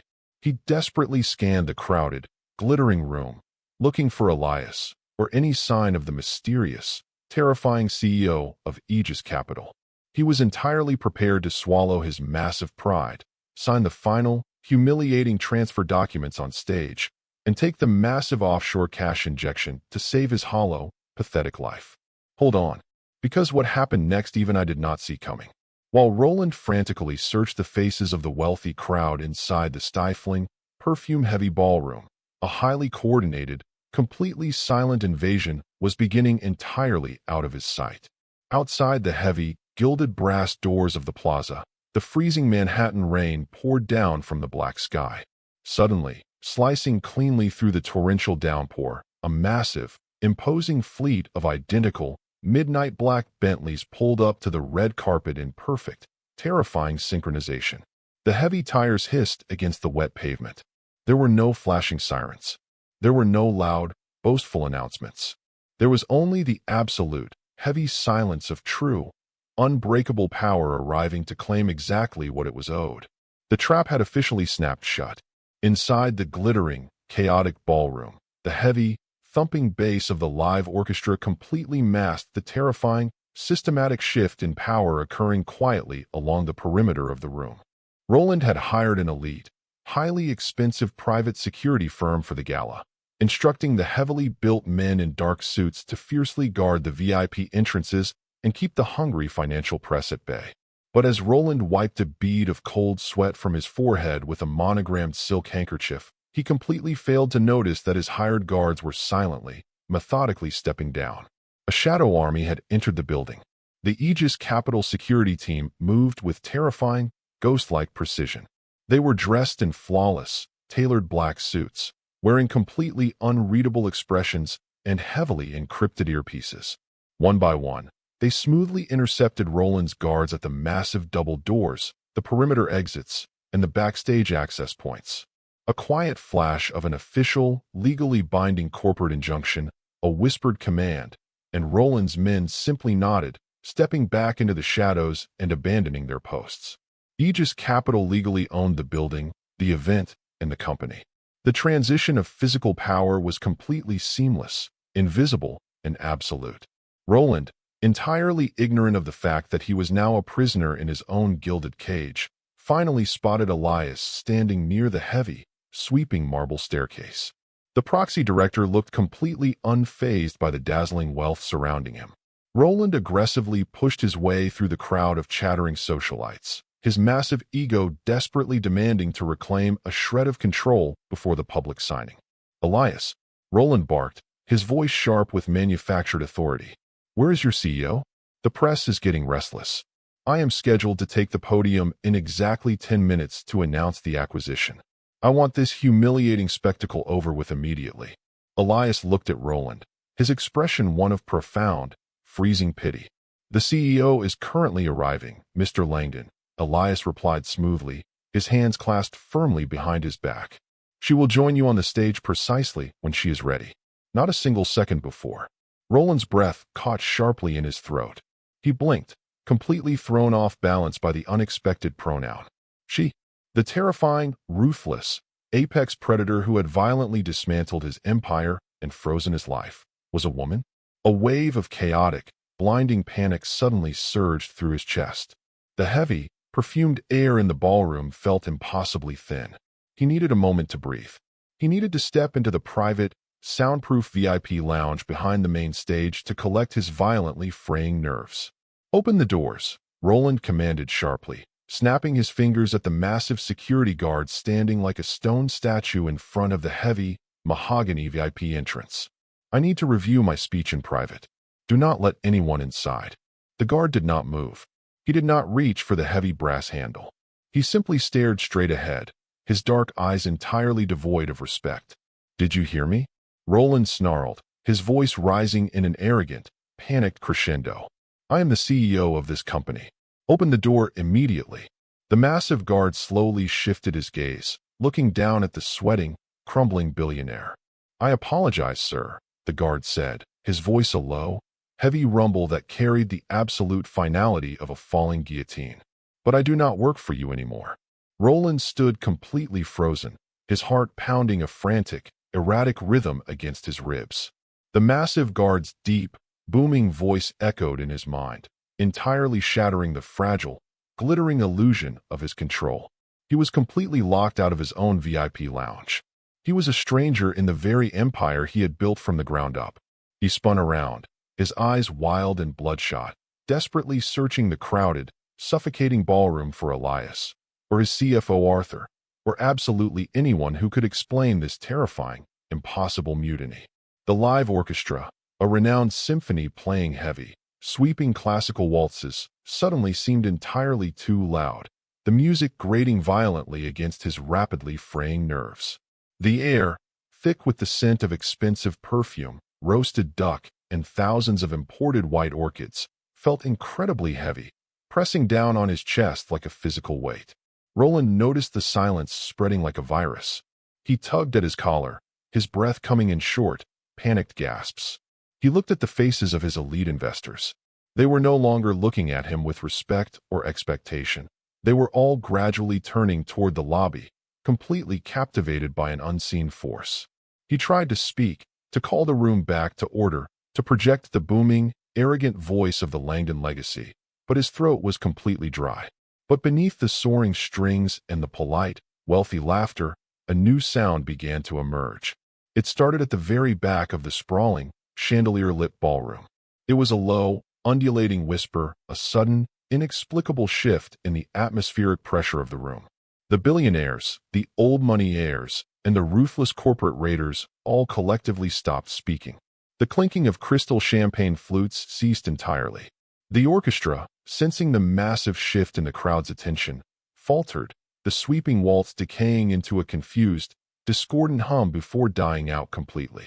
Little did he know, the executioner he had unknowingly summoned was finally stepping out of the shadows. The massive, heavy mahogany double doors at the main entrance of the Plaza Ballroom did not just open. They were forcefully, simultaneously pulled wide by the Aegis Capital shadow guards, revealing the dark, storm-drenched Manhattan night in the marble lobby beyond. The icy wind swept into the suffocating, perfumed room, instantly chilling the bare shoulders of the glittering socialites. The sea of wealthy elites naturally, instinctively parted. They had absolutely no idea who was arriving, but the sheer, undeniable gravity of the entrance commanded total, absolute submission. It was an unspoken, primal recognition of an apex predator entering the feeding grounds.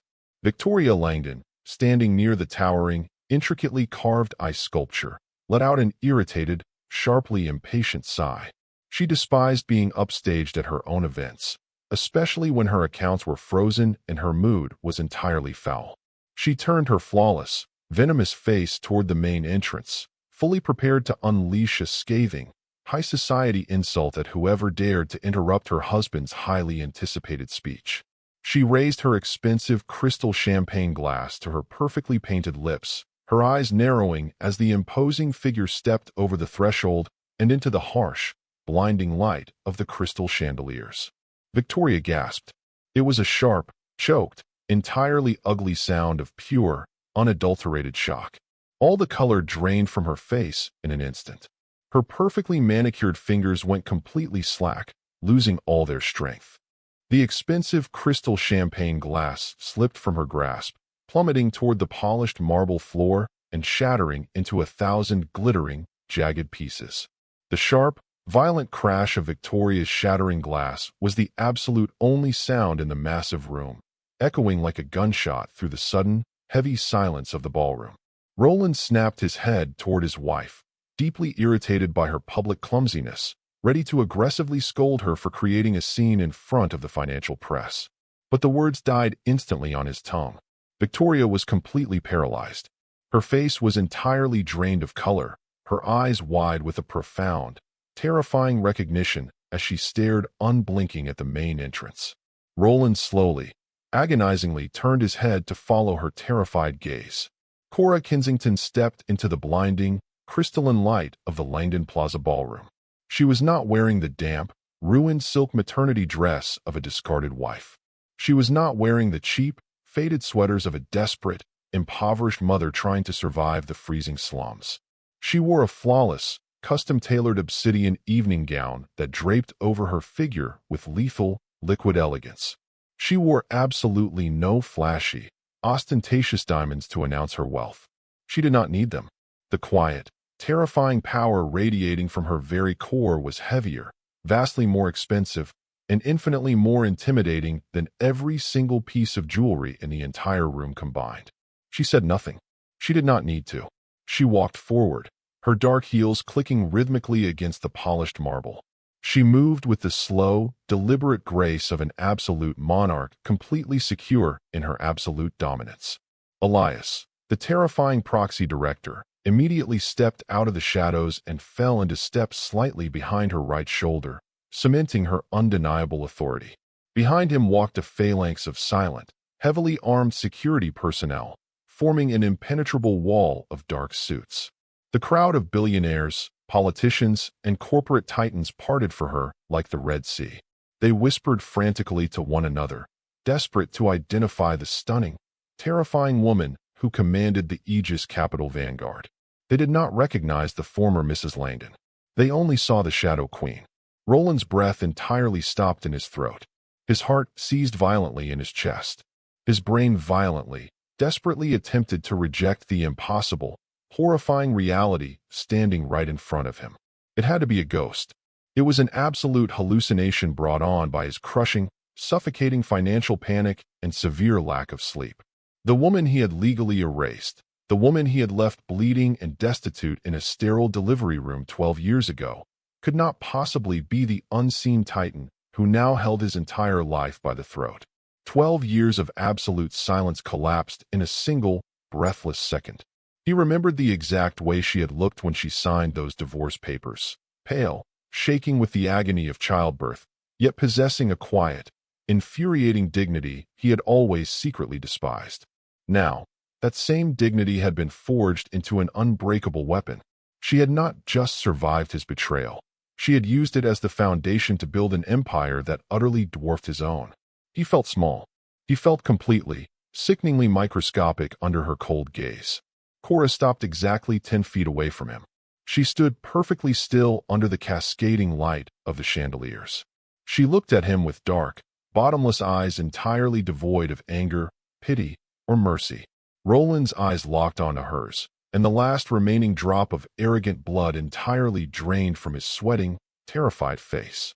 No, Roland whispered, his voice a frantic, breathless rasp that barely carried over the hushed whispers of the crowd. He stumbled backward, his polished leather shoes slipping slightly on the spilled champagne from Victoria's broken glass. No, this is absolutely impossible. You are dead. You are a ghost. Cora did not smile. She simply tilted her elegant head, observing his total, humiliating, and entirely public collapse with the cold, detached interest of a scientist watching an insect struggle in a web. She did not raise her voice to insult him. She did not demand an apology. Her mere presence in this room, possessing the absolute power to destroy him, was the ultimate, deafening sentence. Guards! Roland suddenly shrieked, entirely losing his mind. His voice cracked wildly, an ugly, panicked sound that echoed across the silent, shocked ballroom. He pointed a trembling, desperate finger at Cora, his face slick with cold sweat. Security. Remove this woman immediately. Throw her out into the street. She is a trespasser. I am the CEO. This decision would haunt him for the rest of his life. Not a single guard moved. The massive men in dark suits standing along the perimeter of the room remained perfectly still, their hands clasped firmly in front of them, entirely ignoring the frantic, screaming billionaire. The Langdon security team had been cleanly, legally neutralized. Hold on. Because what happened next even I did not see coming. Elias stepped forward smoothly, his voice projecting clearly and powerfully across the vast, silent space, carrying directly to the microphones of the financial press. Mr. Langdon, I highly suggest you lower your voice. You are speaking to the CEO and absolute majority shareholder of Aegis Capital. You are speaking to the owner of this building and the owner of your company. The words hit Roland like a massive, physical blow to the chest. He staggered, his knees violently buckling. He had to grab the edge of the ice sculpture to keep from collapsing entirely to the floor. The horrific, crushing truth finally, completely broke through his massive ego. She was the Shadow Queen. She was the Titan. She was the one who had methodically, violently dismantled his empire, piece by piece, while he had arrogantly boasted to the press. He had begged his own discarded wife for a financial rescue, offering her his very lifeblood as collateral. Cora, Roland gasped, tears of pure, unadulterated terror welling in his eyes. His arrogance was completely shattered. Please, you cannot do this. The silence she gave him then was the most expensive thing he had ever received. Cora did not acknowledge his pathetic, weeping plea. She walked cleanly past him, not even sparing him a second glance, leaving him physically trembling in her wake. She approached the massive, imposing podium set up at the front of the room. The financial press, sensing the absolute story of the century, raised their flashing cameras, the room suddenly exploding with a blinding storm of white light. Cora stepped up to the microphone, her posture radiating unbreakable authority. The moment she had visualized in that damp motel room was finally here. She raised her pale, entirely steady hand and tapped the silver mesh exactly once. The sharp, echoing sound snapped through the air, and instantly, the entire, chaotic ballroom went completely, terrifyingly dead silent. The absolute silence in the Langdon Plaza ballroom was not merely the absence of noise. It was a heavy, suffocating physical entity. It pressed aggressively against the eardrums of the city's most elite billionaires, powerful politicians, and old-money socialites. The overwhelming scent of thousands of imported white orchids, previously a dazzling symbol of Roland's massive, arrogant wealth, suddenly smelled sickly and cloying, like delicate flowers left far too long in a sealed, airless vault. The entire atmosphere of the room had fundamentally shifted from a joyous, glittering celebration to the grim, freezing tension of a high-stakes tribunal. Cora Kensington stood perfectly still behind the heavy, polished oak podium, completely untouched by the sheer, crushing gravity of the sprawling room. The flashing, frantic lights of the financial press corps reflected brightly in her dark, bottomless eyes, but she did not flinch, and she did not look away. She leaned slightly toward the silver mesh of the microphone. "Good evening," Cora said. Her voice was a warm, rich, and entirely unbreakable instrument that echoed flawlessly across the vast, marble-lined space. She did not yell. She did not project chaotic anger or petty vindictiveness. She spoke with the quiet, devastating cadence of a supreme judge reading a terminal, irreversible sentence. For those of you who only know the glittering, hollow illusion presented to you for the past decade, my name is Cora Kensington. I am the Chief Executive Officer, the sole founder, and the absolute majority shareholder of Aegis Capital. A collective, breathless murmur rippled violently through the wealthy crowd, instantly dying out as Cora raised her pale hand to continue.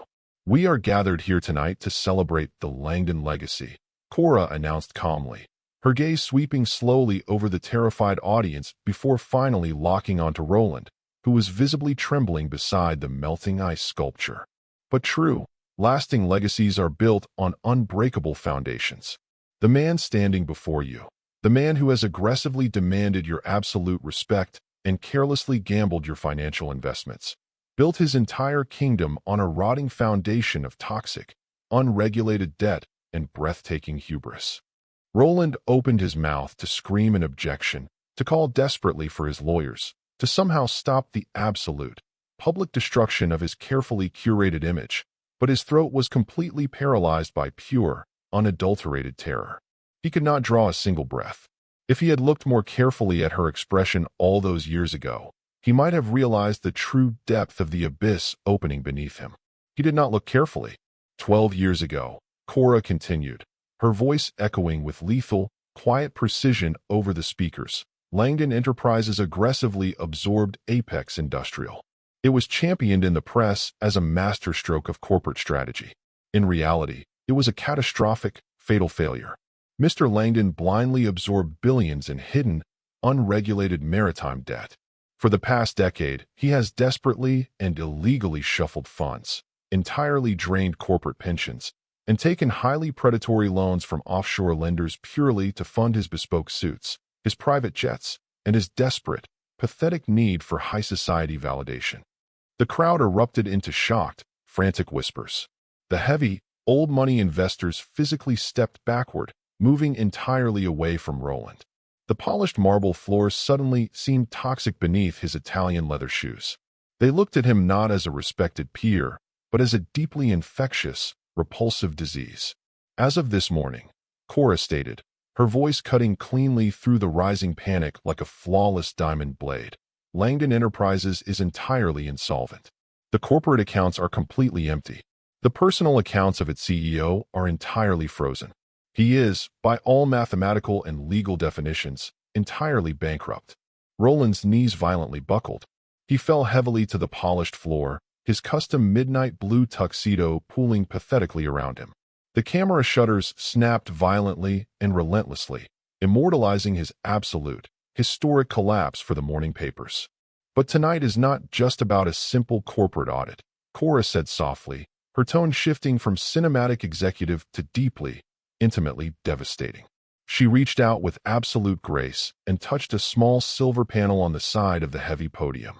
"Tonight is about the true, inescapable cost of arrogance." She signaled the AV booth located high in the shadowed balcony. The massive, high-definition presentation screens directly behind her suddenly flickered to life. They entirely replaced the glowing, golden crest of Langdon Enterprises with a stark, blindingly white document. It was a scanned legal paper, completely unredacted, its harsh black text looming over the entire ballroom. The audience squinted against the sudden, bright light, their eyes frantically scanning the bold, heavy heading printed at the very top of the massive screen. It was the delivery room divorce decree. The massive, glowing document suspended above the ballroom floor was impossible to ignore. The wealthy elites, the fierce corporate raiders, and the desperate socialites all stared up at the high-definition screen in profound, absolute confusion. They read the cold, unforgiving legal jargon. They saw Roland's sharp, aggressive signature at the bottom.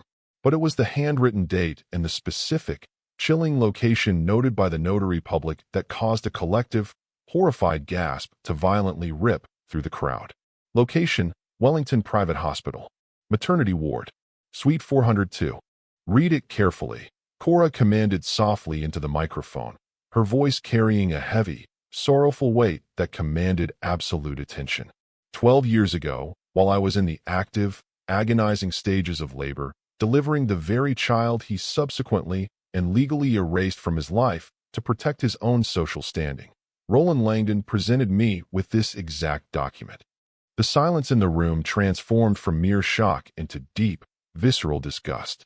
The elite society of Manhattan ruthlessly forgave financial ruin and corporate ruthlessness on a daily basis, but they deeply, fundamentally despised public cruelty toward pregnant women and the blatant abandonment of blood heirs. It was a violation of the absolute core tenets of generational legacy. He sent his corporate lawyers into my delivery room. Cora continued, her voice perfectly steady, entirely devoid of the tears Roland had expected from her a lifetime ago. As my son took his very first breath in this world, Roland legally stripped me of my dignity, my home, and my financial security. He left me entirely destitute, bleeding on a hospital bed, because he believed I was utterly worthless. He believed I was a temporary inconvenience. Roland, still kneeling pathetically on the marble floor, buried his sweating face in his trembling hands. The camera flashes continued to violently explode around him, capturing every single angle of his profound, inescapable humiliation. He was entirely exposed. The glittering, invincible armor of his high society persona was violently ripped away, leaving absolutely nothing but a hollow, cruel coward weeping in front of his peers. You forced me to sign away my entire life with a single stroke of a pen, Cora whispered, the microphone picking up the icy, terrifying finality of her words. She reached into the heavy leather folder resting on the podium and smoothly produced the thick, final acquisition contract. Now, the wheel has entirely turned. The universe demands absolute balance. She stepped away from the podium, walking slowly down the few carpeted stairs to the main ballroom floor. The crowd parted entirely, refusing to step anywhere near the terrifying gravity she possessed. She approached Roland, looking down at his trembling, shattered form. She tossed the heavy contract directly onto the floor in front of him. It landed with a dull, heavy thud. Resting directly on top of the crisp white pages was the exact, custom-engraved Mont-Blanc fountain pen he had used 12 years ago. He thought he had won, but his victory was merely the shovel he used to dig his own grave. My forensic auditors did not just uncover terrible business management, Roland, Cora said, her voice dropping to a terrifying, intimate volume that the entire completely silent room strained to hear. They uncovered massive, undeniable federal fraud. You deliberately used offshore shell corporations to illegally hide the apex debt from your own board of directors. That is a federal crime carrying a mandatory 20-year sentence. Roland gasped, his eyes wide with sheer, unadulterated terror as he looked up at the quiet, powerful woman standing above him. You have exactly two choices tonight, Cora stated, her voice pure, unyielding steel. You can pick up that pen and sign this final document, transferring 100% of Langdon Enterprises, every remaining asset, and your entire personal equity to Aegis Capital. You will walk out of this hotel with absolutely nothing but the suit on your back, but you will remain a free man. She paused, letting the heavy, terrifying reality settle into his bones. Or, she whispered smoothly, you can refuse. And my auditors will instantly transmit the unredacted financial files directly to the Department of Justice. Sign the paper right now, Roland, or go to federal prison. Roland stared at the heavy, embossed contract resting on the cold marble floor. The polished silver barrel of the Mont-Blanc fountain pen gleamed under the massive crystal chandeliers, mocking him with its terrible, poetic symmetry. He was entirely trapped in a flawlessly designed, inescapable nightmare. If he signed, he became a completely penniless beggar, permanently exiled from the only glittering, wealthy world he had ever known or valued. If he refused, he would spend the remainder of his natural life rotting in a bleak federal penitentiary, entirely stripped of his tailored suits and his precious, arrogant freedom. He frantically looked up from the floor, his eyes wild and bloodshot, desperately searching the silent, horrified faces of his peers. He looked at the powerful hedge fund managers he had dined with for a decade. He looked at the old money politicians he had heavily bribed. He looked at the elite board members who had blindly applauded his every move. Every single one of them physically turned their faces away. They completely severed eye contact, entirely abandoning him to the wolves. Meanwhile, across the city, The financial markets were already aggressively writing his obituary. In a final, pathetic act of sheer desperation, Roland violently scrambled to his feet. He turned toward the towering ice sculpture, his trembling hands reaching out toward the only person he believed was legally and socially bound to stand by his side. "Victoria," Roland choked out, his voice cracking horribly. He stumbled toward his beautiful, high-society wife. "Victoria, please. Tell them this is a lie. Tell the press we will fight this in court. We can leverage your father's estate. We can rebuild the capital." Victoria Langdon stood perfectly rigid, her flawless, painted face twisted into a mask of pure, absolute revulsion. She looked at the pathetic, weeping man stumbling toward her. She looked at the massive screen projecting his cruelty to a pregnant woman. And most importantly, she looked at the cold, hard reality that Roland's bank accounts were entirely frozen, leaving him completely, hopelessly destitute. She had married a towering, invincible billionaire, not a sweating, penniless fraud facing federal prison. "Do not absolutely ever speak to me again," Victoria whispered, her voice dripping with an icy, lethal venom that made Roland physically recoil. She reached up to her elegant neck, her manicured fingers moving with slow, deliberate precision. She unclasped the heavy, priceless family sapphire necklace and let it slide from her skin. She dropped it callously into Roland's trembling hands. Then, without breaking eye contact, she violently wrenched the massive, flawless platinum engagement ring from her finger. She did not hand it to him. She dropped it directly onto the spilled champagne on the marble floor. It landed with a sharp, pathetic clatter that echoed through the dead-silent ballroom. "I am Evander Woodson," Victoria stated loudly, ensuring the hungry press corps heard every single syllable of her absolute defection. "I will absolutely not be tethered to a rotting, criminal corpse. My lawyers will contact you in the morning, if you can even afford to answer the phone."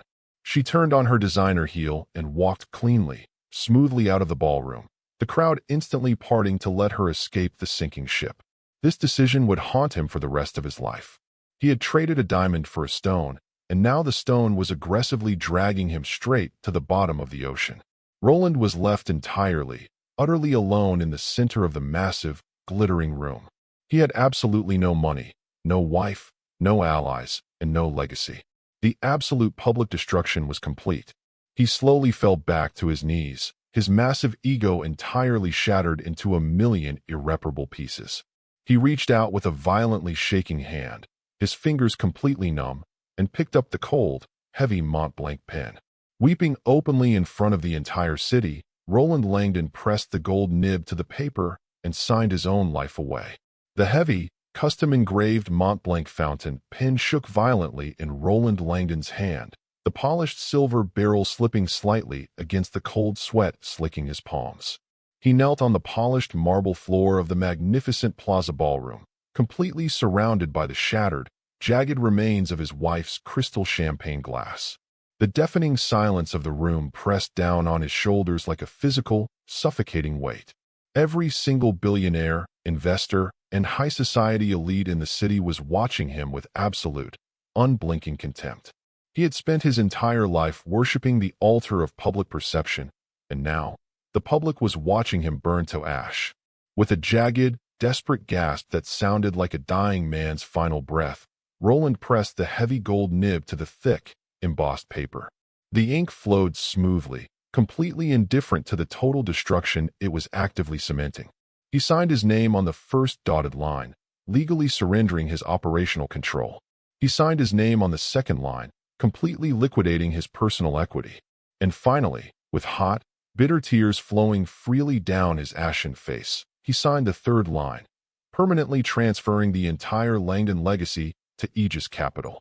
The exact moment the dark ink dried, the colossal, invisible weight of the empire entirely lifted from his shoulders, leaving absolutely nothing behind but a hollow, agonizing void.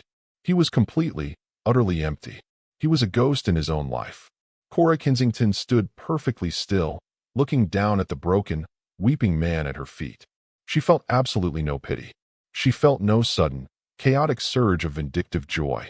She only felt a profound, beautiful, and absolute equilibrium.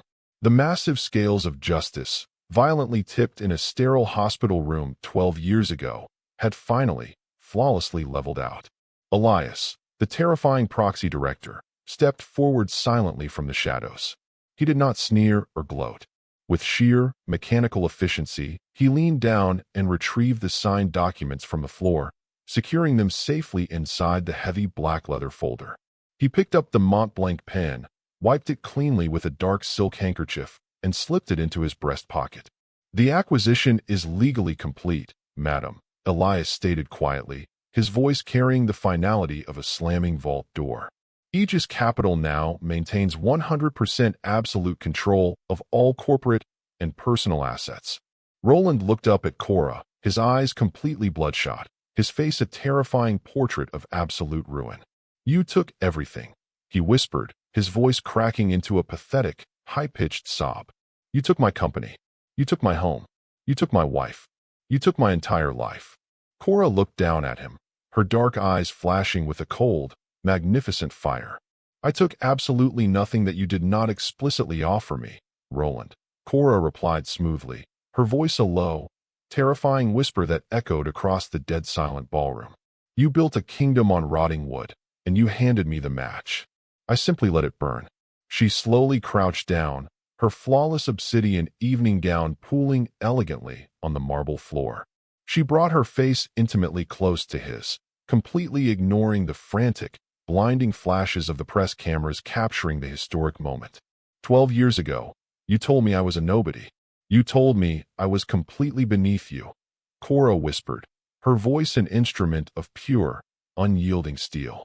"You threw me into the freezing streets with a newborn child, and you completely erased his existence so you could play king in a hollow castle. You truly believed money was the only measure of power." Roland flinched, the horrific truth of her words cutting into his chest like a serrated blade. "You were wrong, Roland," Cora stated quietly. "True power is patience. True power is dignity. True power is surviving the absolute worst thing a man can do to you, and using the ashes to forge a sword." She stood up smoothly, adjusting her posture into a stance of unbreakable, absolute authority. "I do not want your decaying, heavily indebted company to add to my portfolio," Cora announced, her voice projecting clearly over the microphone for the entire room to hear. "I acquired Langdon Enterprises for one very specific, very personal reason. I did not buy it for myself." Roland blinked, his tear-filled eyes wide with profound, terrified confusion. "Hold on. Because the final blow was about to be delivered, and it was a masterpiece. You see, Roland, I am not the new majority shareholder," Cora said softly, a breathtaking, icy smile finally touching her lips. "I am merely the custodian. I am placing the entire company into a blind, irrevocable trust. The true owner of your empire, the true titan holding your entire life in his hands, has been waiting very patiently in the wings." The heavy, gilded mahogany doors of the VIP lounge slowly pushed open. The entire ballroom collectively held its breath. The flashing press cameras instantly pivoted, the blinding white light illuminating the dark, shadowed doorway. A young boy stepped out into the massive, chandelier-lit room. Alexander wore a flawless, custom-tailored charcoal suit that perfectly mirrored the aggressive, high-stakes power of the financial titans in the room. He walked with a slow, heavy, and completely unshakable dignity that commanded absolute silence. He possessed his mother's sharp, analytical dark eyes and her terrifying, porcelain calm. But as he stepped closer to the center of the room, the older board members and elite investors violently gasped. The resemblance was absolute. He had Roland's strong jawline. He had the unmistakable, aristocratic brow of the Langdon bloodline. But where Roland was fragile, chaotic, and desperately arrogant, the boy was entirely composed of pure, unbreakable diamond. Roland stared at the 12-year-old boy walking toward him, and his heart completely stopped.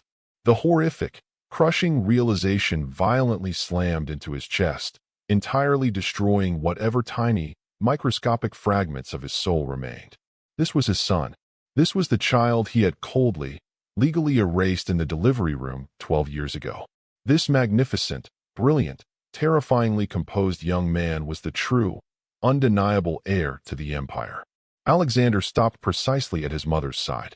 He did not look at the weeping, shattered man on the floor with anger or hatred. He looked at him with profound, chilling apathy. "Alexander," Cora said softly, placing a warm, protective hand on her son's shoulder. "The acquisition is complete. The board answers entirely to you now." Roland let out a strangled, pathetic cry. He reached out a trembling hand toward the boy, desperate for a microscopic shred of connection, desperate for the legacy he had violently thrown away. "My son," Roland choked out, tears streaming down his face. You are my son." Alexander looked down at him, his dark eyes entirely devoid of emotion. "I have no father," the 12-year-old boy stated, his voice completely calm, echoing perfectly across the dead-silent ballroom. "I am the son of Cora Kensington, and you are trespassing on my property." The absolute finality of the boy's words was a lethal, terminating blow. Roland collapsed entirely onto the marble floor, sobbing uncontrollably into his hands. His total destruction was complete. Cora offered her son a warm, loving smile, then looked up at Elias. She offered a single, crisp nod. "Security," Elias barked, his voice ringing with absolute authority. The massive Aegis Capital guards instantly stepped forward. They did not gently guide Roland out. They grabbed the weeping, ruined billionaire by the arms, violently hauling him to his feet. They dragged him backward through the center of the ballroom, parading his absolute public humiliation in front of the flashing cameras and the cold, disgusted stares of his former peers. They dragged him through the grand, marble lobby. They pushed open the heavy, brass front doors. With a final, forceful shove, the guards threw Roland Langdon out into the freezing, torrential Manhattan storm. He crashed hard onto the wet concrete of the street, completely alone, completely destitute, and entirely erased from the world of power. Behind him, the heavy glass doors of his former empire swung shut, the thick, gold-plated locks clicking solidly into place. Roland sat in the gutter, the freezing rain soaking through his ruined bespoke tuxedo, exactly as the cold rain had soaked through Cora's dress 12 years ago. He looked up at the towering, glowing skyscraper he had once owned. High above, standing safely behind the warm, bulletproof glass, a mother and her son looked down at the world they had completely conquered together. The scales were balanced. Justice was entirely served. Well, my beautiful story family, that brings us to the end of another incredible journey together. Did you feel the absolute power in Cora's silence? Did you feel the incredible weight of that final, perfect moment of justice? Let me know your favorite part in the comments below. I read every single one, and I cherish your thoughts. If this story reminded you of your own strength, or if it simply brought a little light to your day, please consider subscribing and joining our family. We are building a beautiful, safe space here, and I would love for you to be a permanent part of it. Until next time, please remember, your dignity is absolutely unbreakable. Your patience is a quiet superpower. And no matter how dark the storm may seem today, the sun will always rise on your truth. Take care of yourselves, and take care of each other. I love you all.